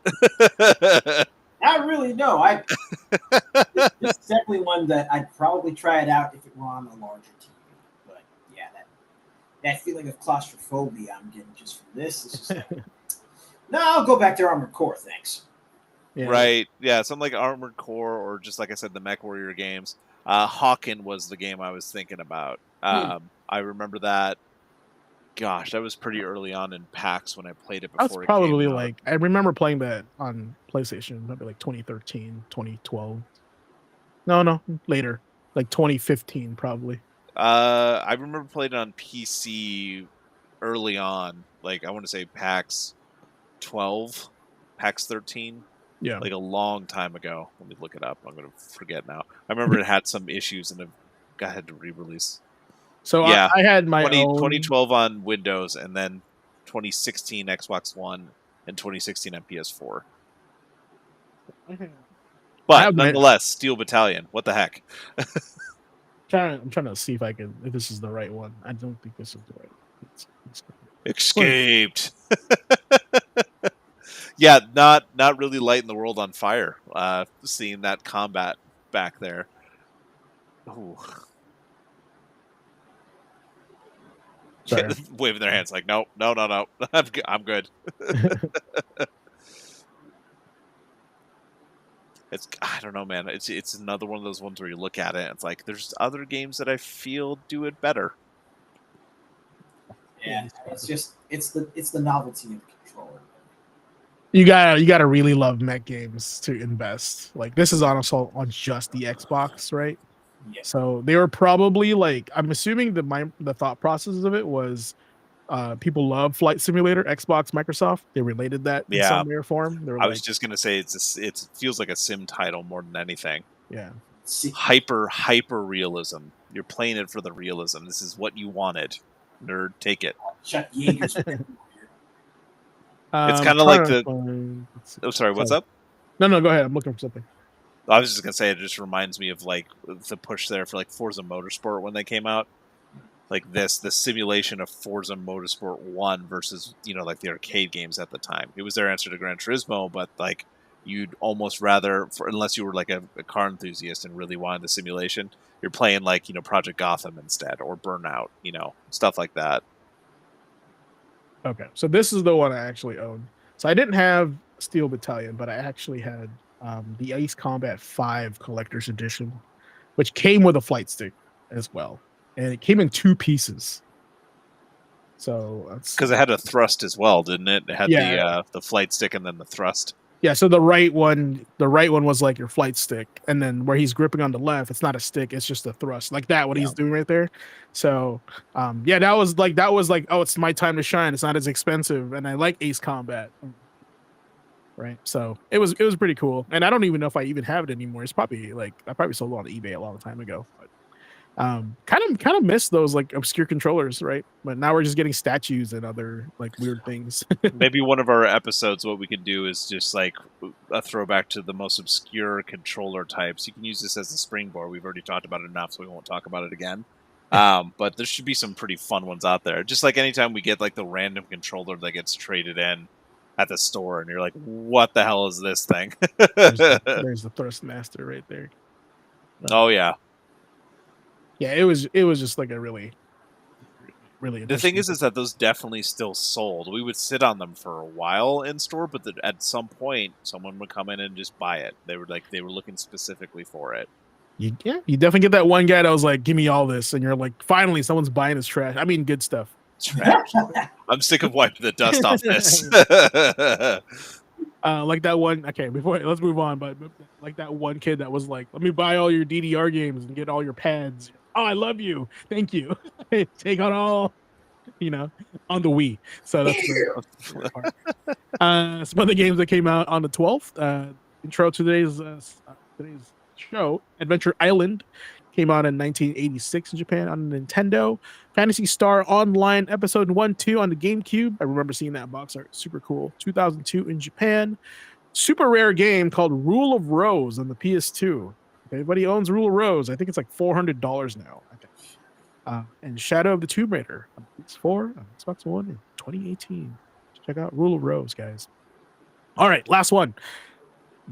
Burnout Revenge coming out on September 9th or 13th. I can't read. One of the coolest Burnout games out there. I love Burnout 2, but Burnout Revenge is where it's at. Why it is where it's at, especially if you have it on the 360. Because PS2 had some online broadband play, but it wasn't really known for that. 360 was where it's at. I think it was Revenge, right? I think it had come out Revenge. But the unique thing about Burnout, if you play Burnout, and I know like Ace will talk about this here in a second, and I'll just wait for him to talk about Burnout. Other games that came out on the 13th, Dino Crisis 2. We talked about the first one last time on the PlayStation in 2002 in Japan. Ace Combat 4, Shattered Skies, like I showed you the flight stick there in 2001 Japan. Capcom versus SNK 2, shout out to the collection again on the Dreamcast and PS2 in 2001 in Japan. Urban Reign, a little beat 'em up there called Urban Reign that nobody played because it was overshadowed by all these other games on the PS2 in 2005. White Knight Chronicles 2 on the PS3 in 2011. One of the best-selling 3DS games out there, Super Smash Bros. 3DS, coming out in 2014 in Japan. Keiji Inafune's attempt at a video game for Xbox, Recore, on the PC and on Xbox One in 2016. A lot of people don't remember that game. I'm not surprised. And also, shout out to Borderlands 3 coming out on everything in 2019. So, Ace, tell us why Burnout Revenge is the best Burnout game ever. where do I begin? Well, let's start with the simple fact that it had a killer lineup of licensed music. So if you wanted to hear, if you wanted to hear stuff from everyone from Ozzy Osbourne to Avenged Sevenfold, you're like just turn on the radio in Burnout Revenge and just go. But and I've streamed this game multiple times. I'm not going to do so again in the future. But if you're looking for just a great arcade style racing game with different events, everything from your standard races to what we've got here, Traffic Attack, where you literally get a high score for how many vehicles you hit and knock into other vehicles. Video games. Just be careful. You don't want to run into stone buses because those will take you out. God, it was so good. Man, I don't. I'm okay. This is Criteria, right? Do they even exist still? I don't think they do. Because EA buys studios and they like kill them. Mm-hmm. But one of the big things that Burnout Revenge does, though, that Burnout Revenge did to separate itself from previous games in the series, was the whole revenge gameplay mechanic. Like when you are racing against other cars, when you're doing I forget what kind.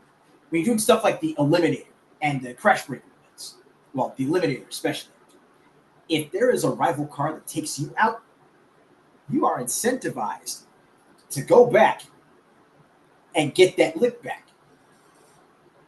But what's better is that if you take enough damage or if you wind up getting into a crash, you get to trigger the Crash Breaker, which is literally a built-in explosive in each type of car that does varying amounts of damage or has varying amounts of impact based on the kind of car that you're driving.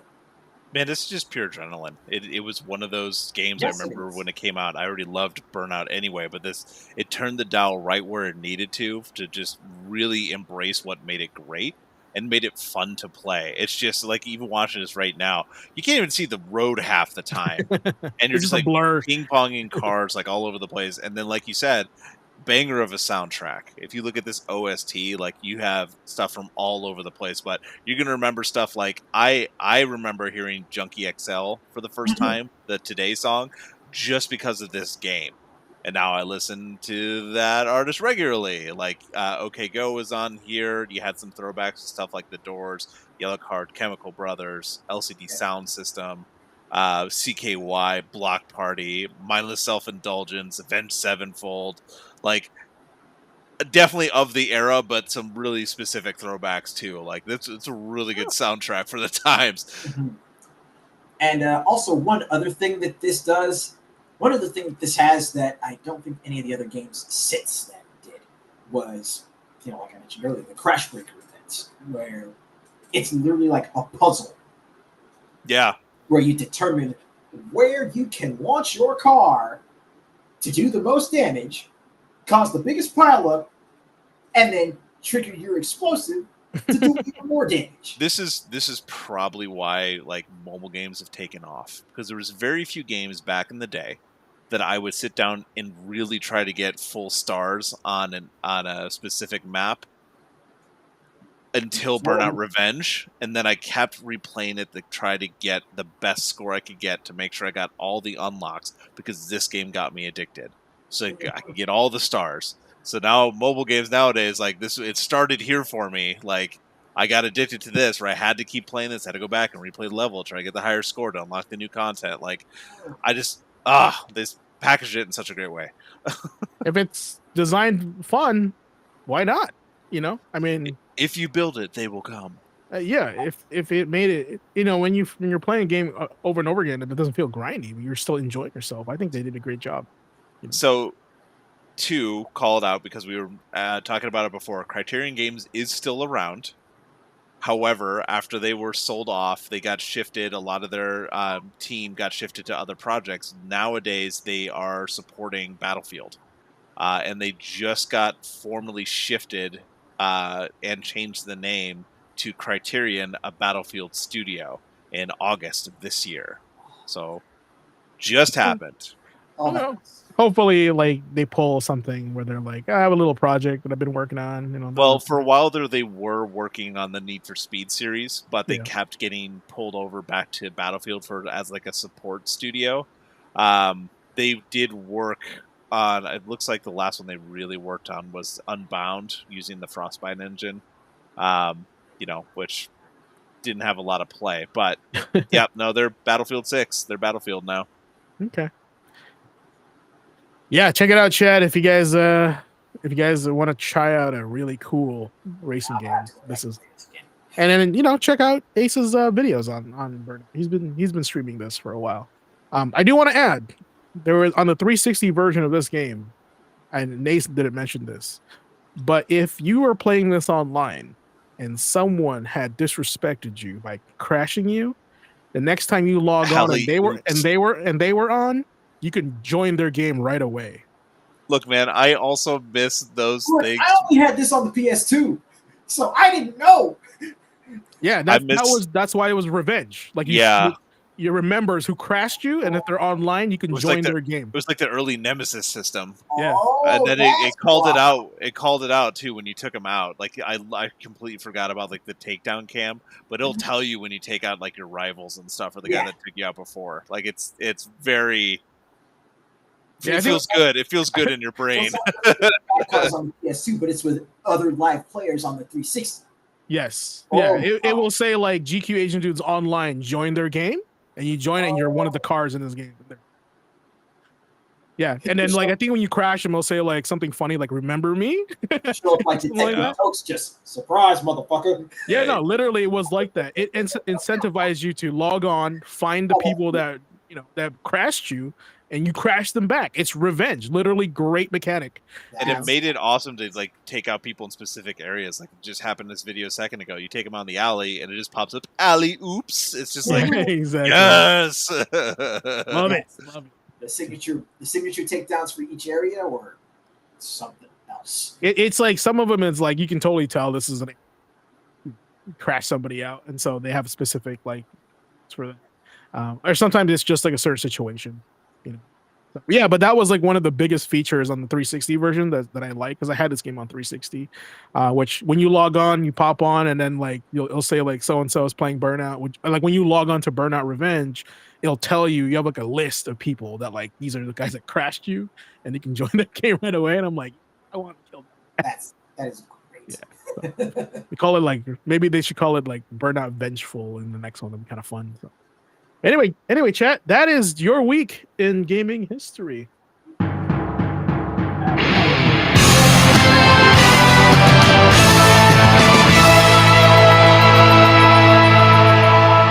Yeah. Sorry, All right, we got some. Yeah, what? Just a real quick pop culture note, though, because this not only was this week in gaming history huge, but this week in TV history was huge. With all of the different afternoon lineups that premiered on September 7th through the 9th, that week back in like 1995, 1990. I mean, the Kids WB lineup started in 95 on this day. Okay. Was it the Saturday morning one or no? Yeah, that was the Saturday morning. Okay. So that was the shows like Pinky the Brain, Freakazoid, but actually, yeah, Kids WB and the Fox Kids lineup started as well. Like Recess and shit? No, that's Nickelodeon, right? Yeah. No, I'm talking like Tom and Jerry Kids. Oh my God. Oh, going way back. I'm too old. Can't remember. But no, like the first week of September is just that week. Fall is here. School is back in session. Here's your TV for when you get home and you're doing your homework. Mine was Animaniacs. I go home and watch Animaniacs while doing my homework. So that's why I know all these corny jokes. And also why you can name all of the countries in the world. Yeah, that's not true. I didn't listen to that part. Okay. You didn't tell me you just weren't listening. Then yeah, you're not going to remember that. But yeah. All right. Take us to some I got a new song for you. Take us to some quick bites and a little bit of the rumor mill. see what's going on in the world here for Video Game News.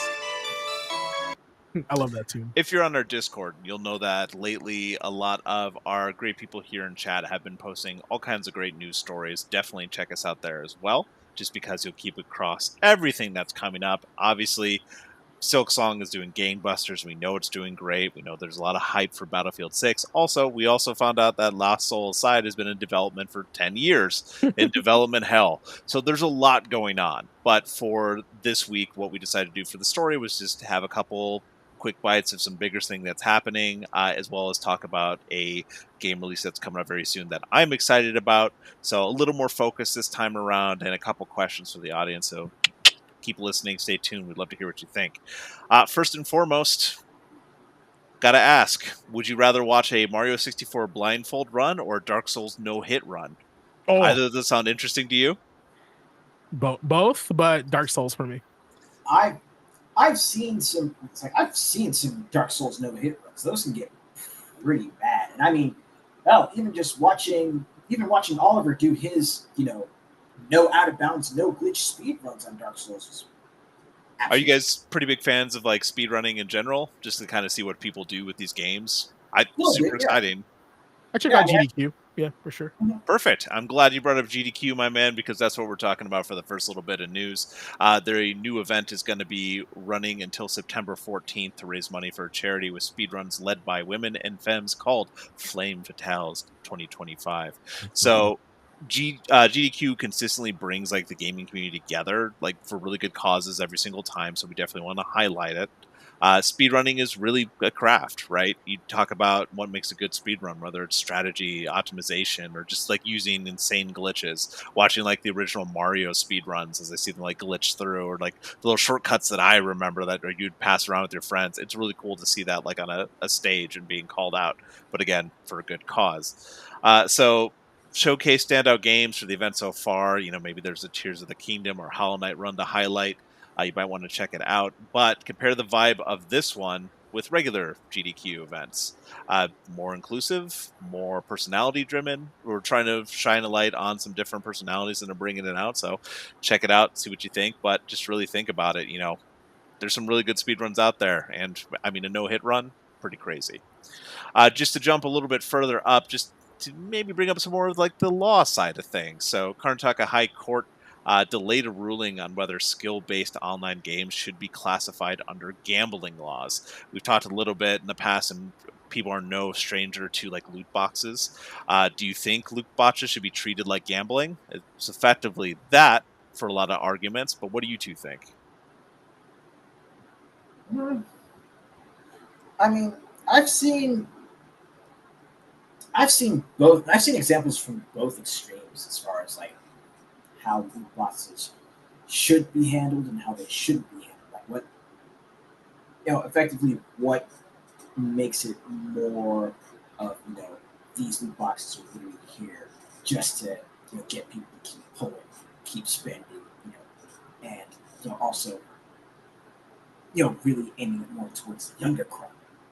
Well, we know companies do have a big interest in this. We talked about before how microtransactions have overrun like PC gaming and how much like that takes up the entire market in terms of like overall sales. So you got to ask, where do you draw the line between skill and chance in gaming, and how does it tie into stuff like gambling? So kind of think about it. Could stricter regulations like reshape how companies monetize globally? Like if this comes down where they're going to classify these under gambling laws? Because the impact on mobile and PC gaming in regions like India, where this high court's located, free-to-play dominates there. It's huge. It's a huge market. Mobile, as we know, is huge. So could these online games be classified under gambling laws moving forward, and how is that going to affect everything? My feeble gaming brain tells me this. If you can classify a crane game as gambling, right? Because it's skill based, what they call it, right? And then I would say the depending on the way the game is laid out is said gambling. Because like the difference between gambling, I think, is your chance to get it, your chance to get your prize. But if it's skill based, where there's a chance for you to get it without having to, there's an opportunity for you to get the thing that you want specifically. without any randomization, that is skill based. But if it's strictly based on randomization, as the result, I think that's gambling 100%. Yeah, right? Loot boxes are gambling. It's something we're gonna have. Oh, sorry, go ahead, Ace. Oh no, I was just gonna say that right there actually, I think that articulated a hell of a lot better than I was trying to do. check what he said. Yeah, because I mean, best example for something that would be skill based, but still has a little element of RNG. The relic system in Warframe. With the relics, you've basically got a chance at you've basically got a chance at unlocking items that sure, you could save yourself some time by buying Warframe sets, but if you actually do decide to go through and grind for the relics, there are ways in the game not just to earn it, but also to increase your chances, so that way it doesn't seem like you're being punished for playing the game as opposed to busting. I will retort to this. Whatever you're saying right now is 100% gambling. It is not skill. Your argument about the grind is the amount of time it takes to do that. The opportunity is not there to get the thing you want, but a chance to get it. Therefore, it's always going to be gambling. Fair enough. Right? Like if you said, I can get the sword that I want, this exact one, if I grind, skill, 100%. But if it's a chance to get the sword, that's gambling. Like that's the real big difference here. So just note that. That's the key thing. The chance to get it is gambling. Not only what James said, but Chad as well. See you, Blue, Jagos, jumping in there as well. There's. I understand it's a pretty large conversation to have, but hey, we got you talking. That's what it's all about. I'm wearing a tie. I know. Yeah, he knows. He knows, and it's skill based. That he didn't. It wasn't a chance based kind of thing. He bought that with his skill. Yeah, exactly. Yeah, he earned it. But Blue, would you get a chance? Hop on Discord, bring that up. It'd be cool to kind of chat about it. Yeah, no, definitely drop it in Discord. Beyond that, let's move on to the game that I'm excited about. The last little bit of news: Borderlands 4 launch. Hey, there's some free shift codes, right? Make sure your shift account is already set up. I made sure mine was still good. Some of those codes still work, which is great. But the game is releasing September 12th, including those new Vault Hunters, grappling hooks, better traversal system, some pretty cool stuff. We'll see if it's going to get people back into Borderlands. Oh, so this week. This Friday? No, I said so. It's coming out this week. Yeah, 3 days. 3 days, my man. Yeah, it's coming up. I want to remember how we were talking about before, like, there's not as many games coming out, like GTA went away. It's like, well, I'm still interested in Borderlands 4, just because my friend group, my media friend group that played the other Borderlands together, we're excited to play again. Like, honestly, like the new mechanics, watching the traversal system, them going to this open world kind of thing, or semi-open world. It's not completely clear. I think open it's environment. Open environment. Yeah, perfect. That's exactly what I was looking for. With the open area zones, the grappling hooks, like the way to get around, a little bit of gliding as well. Your new jet bike taken from Destiny, Sparrow. I do really like that change to it. I think that's going to change it up for me a little bit, because one thing I got really bored with is when you get into Borderlands, you're playing the same story over and over again. It's the same environments. If you go to the same spot for the same quests, this is going to give a little more replayability and a little more exploration. You don't always feel like you're going down the same area tunnel with your buddies and shooting the same thing forward. Also, one thing I'm super excited about, again, this is kind of veering off news a little bit, but just it's coming out soon. We're kind of excited about it, and I'm going to tie it into an article, so don't you worry, news fans. I do like the farming you can do with bosses. So there's a console you walk up to. You spend whatever kind of currency that's in there that you get in the game. You don't have to worry about buying it, and you can just farm bosses. You don't have to reload the mission. You don't have to go out to the main area. You don't have to do anything. You can just farm what you want to farm. It just makes it much more friendly to do what you want to do in the game, in terms of hey, I really want to farm this specific weapon. It drops from this boss, or there's a chance to get a better roll on this weapon. I want to go to that boss and just kind of farm that for a little bit. Speaking of freedom, Don't forget, one thing they really highlighted and I really like is the amount of builds you can do with this. With some of the other ones, there was like very specific ways you went, but there's a lot more freedom and viability with more like passive and active skill mixing. I don't know if you saw the gameplay when we were putting it up. If you hadn't seen it on your own, definitely check it out. Wasn't the old one like you were limited to a tree? Like, lost Nick, but we'll find out what comes back. Yeah, I think you were like limited to like a skill tree in the old one. Like for example, like in Borderlands 2, like because I didn't play 3 yet. If you were the sniper guy, like you can do sniper, you can do stealth or assassin, from what I remember. So from that, and I think I guess now but it was more like an adjacent sort of skill. Yeah, it was like you can put X amount of points in these 3 trees, right? Mm-hmm. Yeah, we know you froze. I think his internet or crashed. So he'll be back here in a second. I wanted to share something with you guys. Kind of funny because we're talking about codes, right? So this is the game of the year edition for Spider-Man. Comes with a code in the back. So just let you know that. And it says here the code expires what year?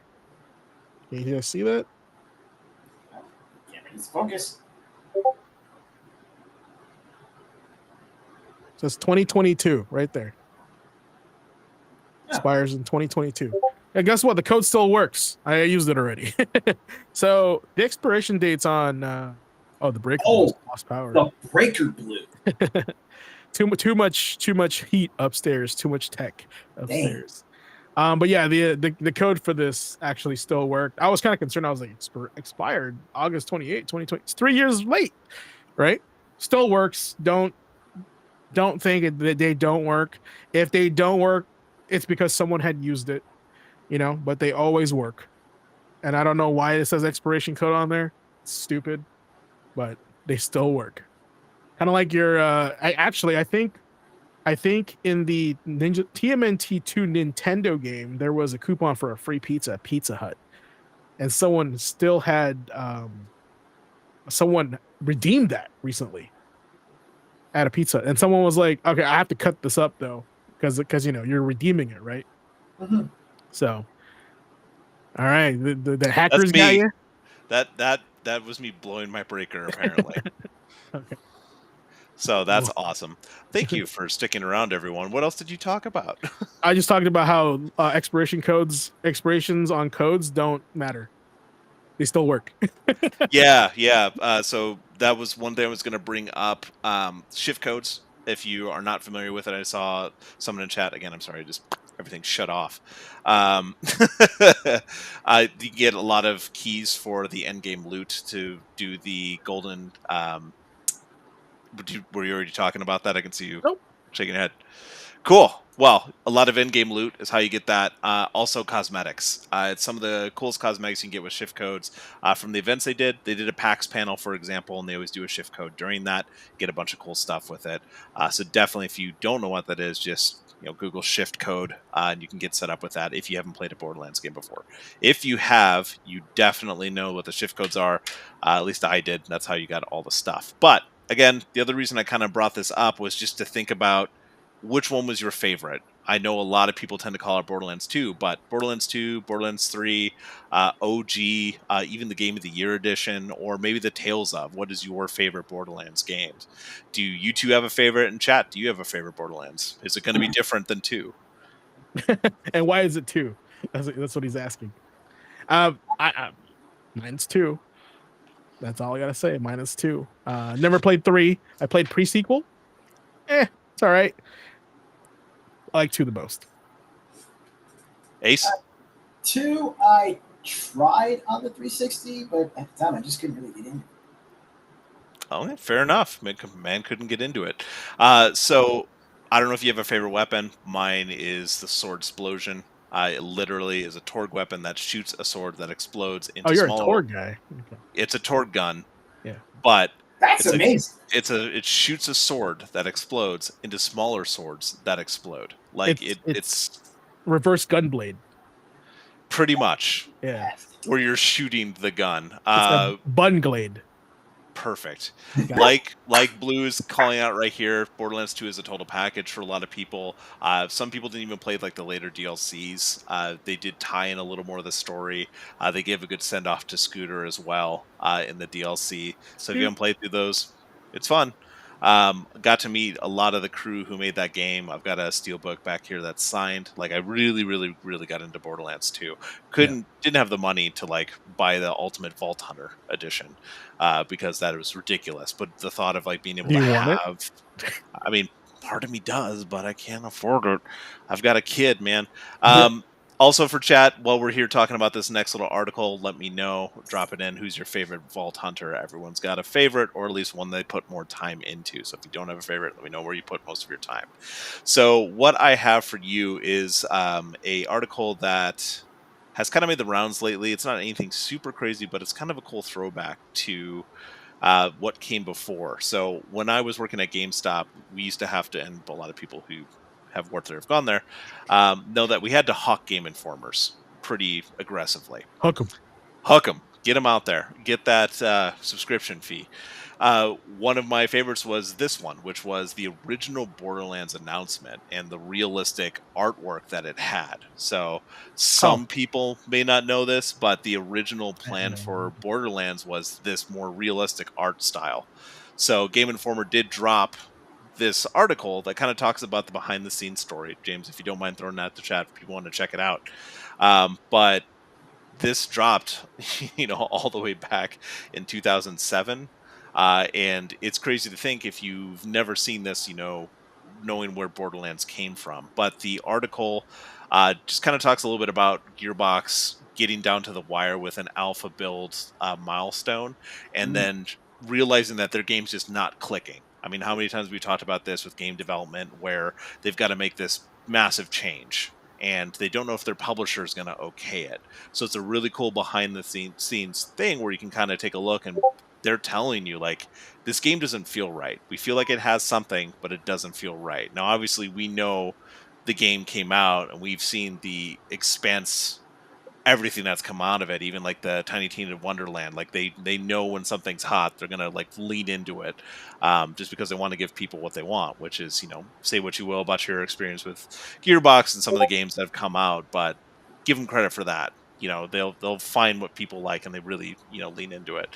Yeah. But how it was a small group of people on the team who were just like, hey, we've got this idea, will you give us the okay to like do this? And Randy, being Randy, was like, you know what, fuck it, sure, give it a shot, let's see if it's going to work out. And then he immediately regretted that and wasn't going to be sure if it was going to work out, and he almost was going to be like, hey guys, I don't think it's going to work out, but it ended up being great. And definitely check out the article, read through. It's a really cool behind the scenes thing, but it was insane that they did it like it says here. Obviously, again, it went from this era of games that was very brown, Dust Bowl, grimy kind of play. I mean, mid-aughts, a lot of games were like that.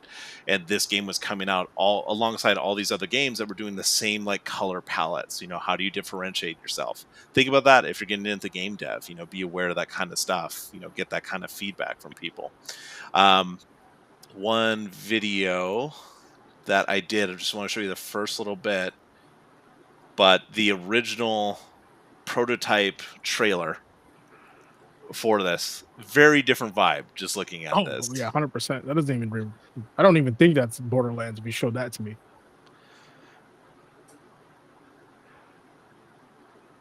Seeing this gameplay, sorry, go ahead. I was like, also, I'm glad that they changed it because right around this time, another game looked just like this. And if you don't know what game I'm talking about, instantly, it's Rage.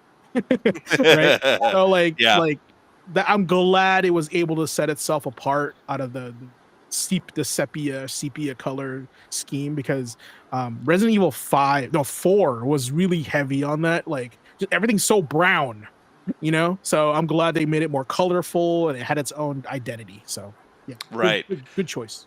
One thing they do call in the article is like it was coming out about the time that they knew that Fallout 3 would be coming out. So if you see this like original gameplay here, you can see a lot of the original DNA for what we eventually got. But when you compare it to like the other games that are out at the time, you're looking at like Fallout and the color palette of Fallout 3 when they launched it. Like this is too similar. Like who knows? The humor was still there from what I remember, and there was still they leaned into it obviously after the fact, but like they followed their gut with it. They went on a limb with it, and it's a new IP. They're taking this big risk, and just kind of a cool behind the scenes thing before Borderlands 4 comes out. But yeah, just a little realism and checking out that original Game Informer cover art, which, like I said, man, when I was working at Game Informer, or not Game Informer, sorry, GameStop, I remember when that released. It's pretty crazy. No, it's cool, and I think Borderlands did a good job of, like I said, standing out with the graphics. Also, I don't think the characters would have hit as good if it was in the other art style, because I think part of it is the personality of all those characters, right? Yeah. So the fact that like they're a little bit cartoony looking, they're different looking, and there's more color into it, like just like their personalities, there's more color into it. I like that. Yeah. Last little bit I have before I get out of your hair tonight was just a little bit of rumor mill. Some people are looking at GTA 6 and the trailer number 2. A couple of people are melting down about it, so let's talk about it real quick. So nothing is confirmed yet. Obviously, it's still in development. They're keeping everything tightly under wraps. That's why every little tidbit of information that comes out, every trailer, people go over it with a fine-tooth comb. So when you're talking about that game and we know how huge it's going to be, you start thinking about like what features can be in this game. We already know that, like, what was it? They dropped a figure like 67% of all buildings can be entered in GTA 6. Like they're really going all in on that. That's insane. So when people hear that, the hype that's behind it, would you consider like, hey, with GTA 6, would you play that game where weather could literally change your mission outcome? How does that sound for you on GTA 6? I don't think GTA 6 has anything to do with that, but that's something that hasn't really been done quite yet, and I think that's cool. So the only thing that I could really think of that's kind of like that is when you're talking about games like Forza, when weather would come in, completely affects how you're going around the track. There's other ones where some games where it's just randomly like, oh, now it's raining, so visibility is worse when you're running around in like an FPS. The reason I bring this up, a little bit of rumor right now, there's a lot of fan theories going around, but GTA 6 might be teasing next-gen weather systems. So realistic storms, flooding, even hurricane events. That's crazy. Just imagine like stealth during storms, car chases in heavy rain, like maybe even some missions that aren't even available until a certain weather pattern like comes up. So the reason we're bringing it up is because there's been a lot of speculation since volumetric clouds and Jet was seen like soaring through actual storms. Like we don't know if that's going to be maybe a story mission is just like that, but with everything they've shown and how crazy they've gotten with this, there's some rumors flying around that we're going to get this kind of like active weather system kind of thing in there too, and how that could affect something like GTA 6. I can see that. They always want to add something unique and new to each iteration, right? And that hasn't really been done yet, so that'd be interesting. Yeah, super interesting. Last little bit for you. Hey, Ace. Let me ask you, man. Which has a better open world, Elden Ring or Red Dead Redemption 2? I don't think he's played either of those games. Perfect. That's exactly why I asked you. Who cares? James, how about you, man? How do you like those open worlds? You play either of those ones? I played Elden Ring. Honestly, Elden Ring to me is just like a super hyper better version, a modern day version of Zelda 1, right? But if you're gonna ask me like which one has the best immersive world, right? If that's your question, Red Dead Redemption. The reason why I say that is because I know people that play RDR2 hanging out in the game. They don't even play. They just hang out in the game and like role play as cowboys because the world's really pretty and they have horses. Yeah, I think that's a win. Super immersive horses. Yeah. Like all the muscles are completely done in there. The reason I'm bringing it up because there's a new rumor that Rockstar is prepping a Red Dead Redemption 2 remaster for the PS5 and Xbox Series X. Are they hurting for money? They're crazy. They got to get ready. I mean, when they pushed back GTA 6, maybe some forecasting kind of went a little, skiffy. This kind of brings up a good debate about, games that are getting maybe remastered way too soon, or if it just needs a patch with some fidelity updates. Like really, is this really needed? Like, you have to think about what, if it does get remastered, if this rumor's true, like what features really need upgrading? Like 4K textures, sure. Maybe a change to the frames. Maybe ray tracing is what they want for like something on PC or for like what the consoles can do. Um, but this brings up the debate in chat. Feel free to come in on this. But fan fatigue versus fan demand. Do players really want to remaster this soon, or they'd rather Rockstar just work on new content, whether that's for the game as it's updated, like, hey, we've got some new content, or is it just Fidelity that's want to grab new people? Oh, well, that's a good answer, Andre. I mean, that's a realistic answer. Red Dead 2 needs a remaster with 60 frames of faster loading. Yeah, I think that's just like upgrading it to modern tech specs, right? To run better. I'm always down for that, and I hope more companies just naturally do it as an update, not to buy another game, right? Because I think that's a feels bad if you're like, oh, you want your game to run better. What if they did something to what like Atlas did, where if you have the other version of the game, you can pay $10 and you get the update? Yeah, they do that. They did that with when I was playing this, they offered me to upgrade it to the PS5 version for $10. Mm-hmm. So I'm always down with that. Like, but there has to be something more unique. Like, I don't know. It's just so strange to me that I have to pay $10 more to upgrade a game I already own on a console that's already playing the game. I guess I'm thinking about it very old conservatively, right? On a console that already played the game but has better hardware, but that new hardware doesn't work with the software. That's confusing to me. That's all. Yeah. As a console person. Well, fair enough. Again, just rumors. Take it as a grain of salt, but just a little bit of thinking there in the back of your head. Ready to end it there for you guys. No more news for this week. What would be fun is if they remade or remastered like GTA something, maybe GTA 3. That'd be not like the trash that we got last time, but like updated a little bit. Yeah, I was just gonna say we got the definitive edition. No. You sure you want to put that back not out that? there? No, I don't like new models. You know what I'm saying? Like the sheer amount of time, money, and effort they need to remake that. That's why they did what they did with remaster and gave it to another company so they could work on 6. Yeah.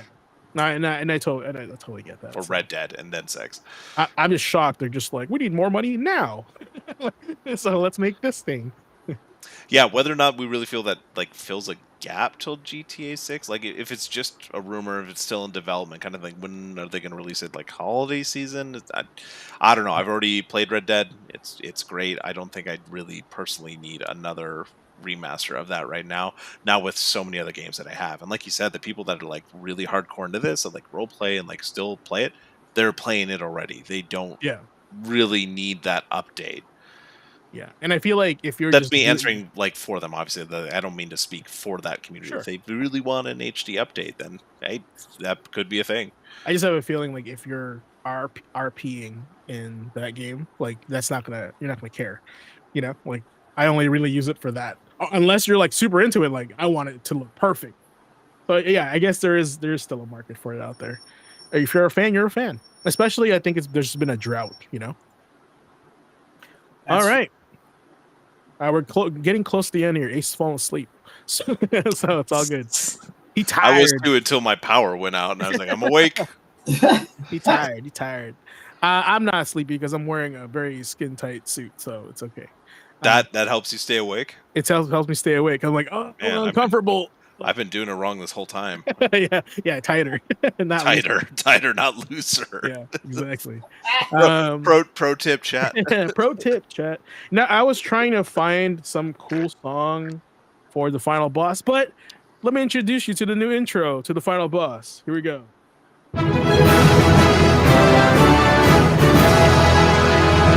Okay, that's when you defeat the final boss, right? That was really cool.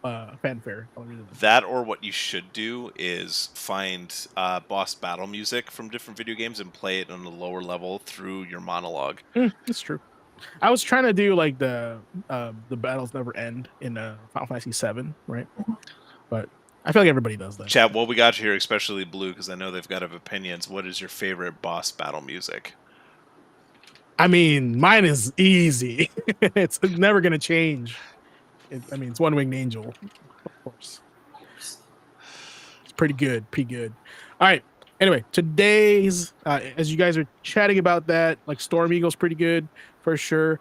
But tonight's final boss is about patch notes for your life, so it's a little bit fun, more fun than normally, because usually I talk about the allegories between video games and how we can, apply these video game things that we nerd about into real life situations. And tonight, we're gonna go ahead and install a new patch in our lives. So, see. Games evolve, right? Mechanics get tweaked, graphics get sharper, worlds get bigger, just like a remaster to RDR2. But so do we. Every year, every setback, every win, we're all running updates on ourselves. Sometimes we buff our strengths, sometimes we nerf our bad habits. Okay. Sometimes life just drives surprise DLC we didn't ask for all the time. And just like a great game, the key isn't about avoiding patches, it's about embracing them, evolving, learning, and grinding XP one quest at a time.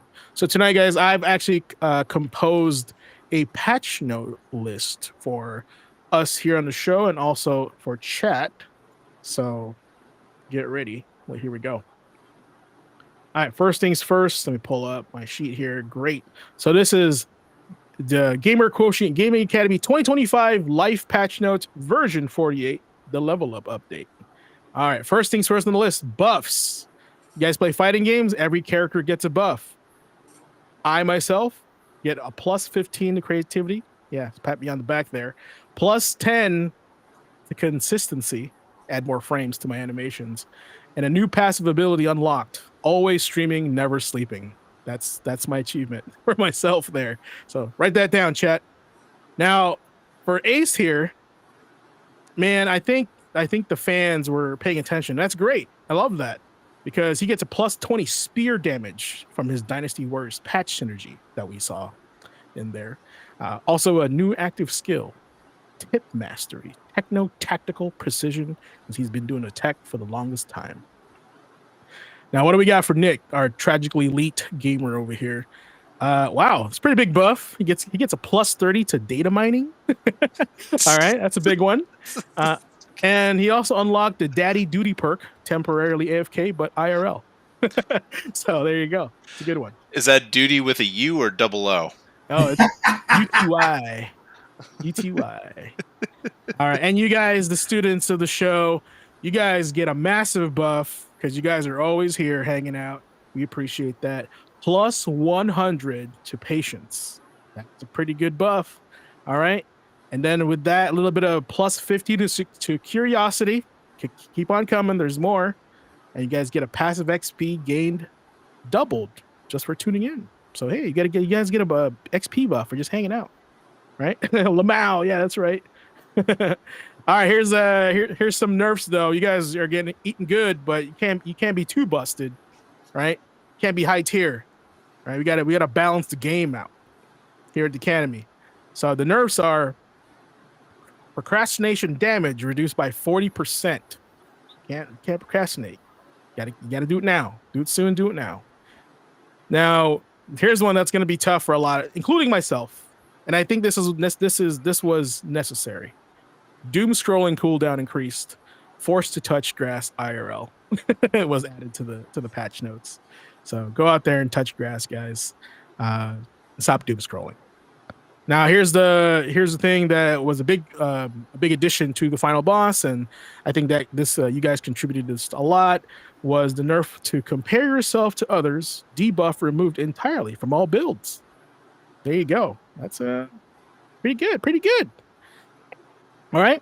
Also, some new features unlocked here for us here at the Gaming Academy. We added the side quest awareness, discover hidden joys outside the main grind. That's always a great side quest to have beyond. Unlocked an autosave. Progress is always being made, even if you don't notice it. Right? Like when you're playing a game, you're like, oh, it's autosaving. You see that little thing rotating in the upper hand corner. So just know that you have a version of that in your life as well. Okay? And also, implemented lag compensation, so your journey syncs up when the timing's right. So adapt to the things that are happening in life that causes you lag. So here's your homework, class. That was the patch notes for your life for tonight. Here's what I got. Here's what you guys need to do once you go. need you to write down one patch note for your own life this week. Could be a buff, could be a bug fix, could be a QOL update, right? Because if games can level up, so can you. And remember, this is the final boss. So keep grinding, keep updating, keep saving your progress. And, maybe we'll tune in to episode 49 or 50 for the next patch if needed. I thought that was a really fun thing to do for the show. So, there you go. Especially that'll be kind of fun to have like a little video game of Gaming Academy as well. You guys got anything before we call it a night? Chat also? Sleep better? Yeah, I need a buff on that 100%. You and me both.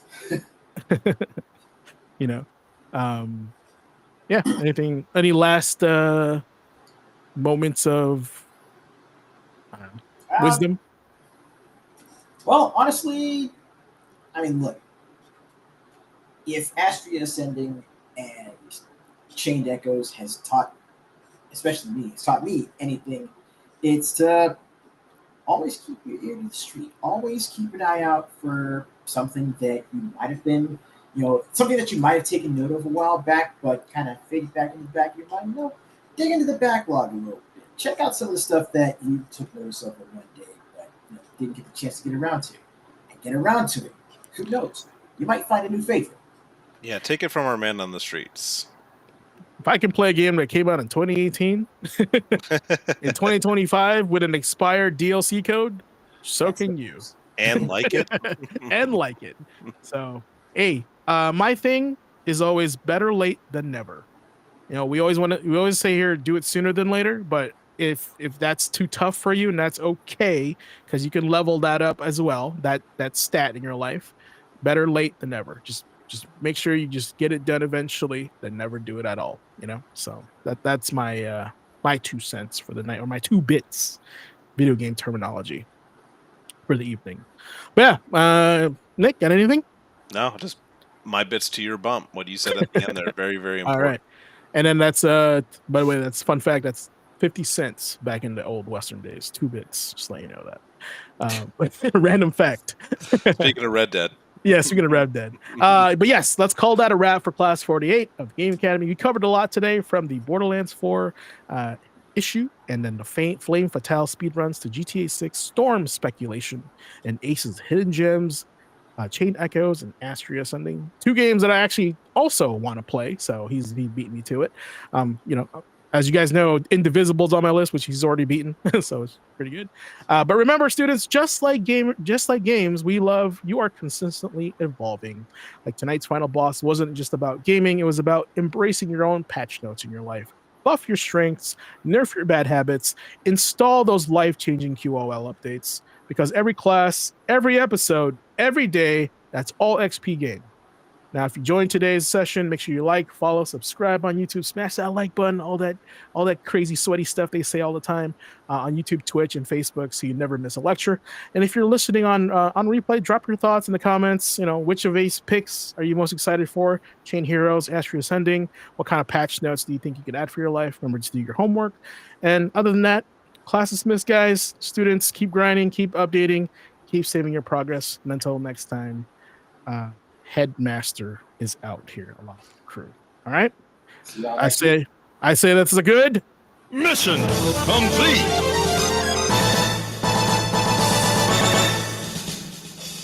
I notice our endings are all military, but are good.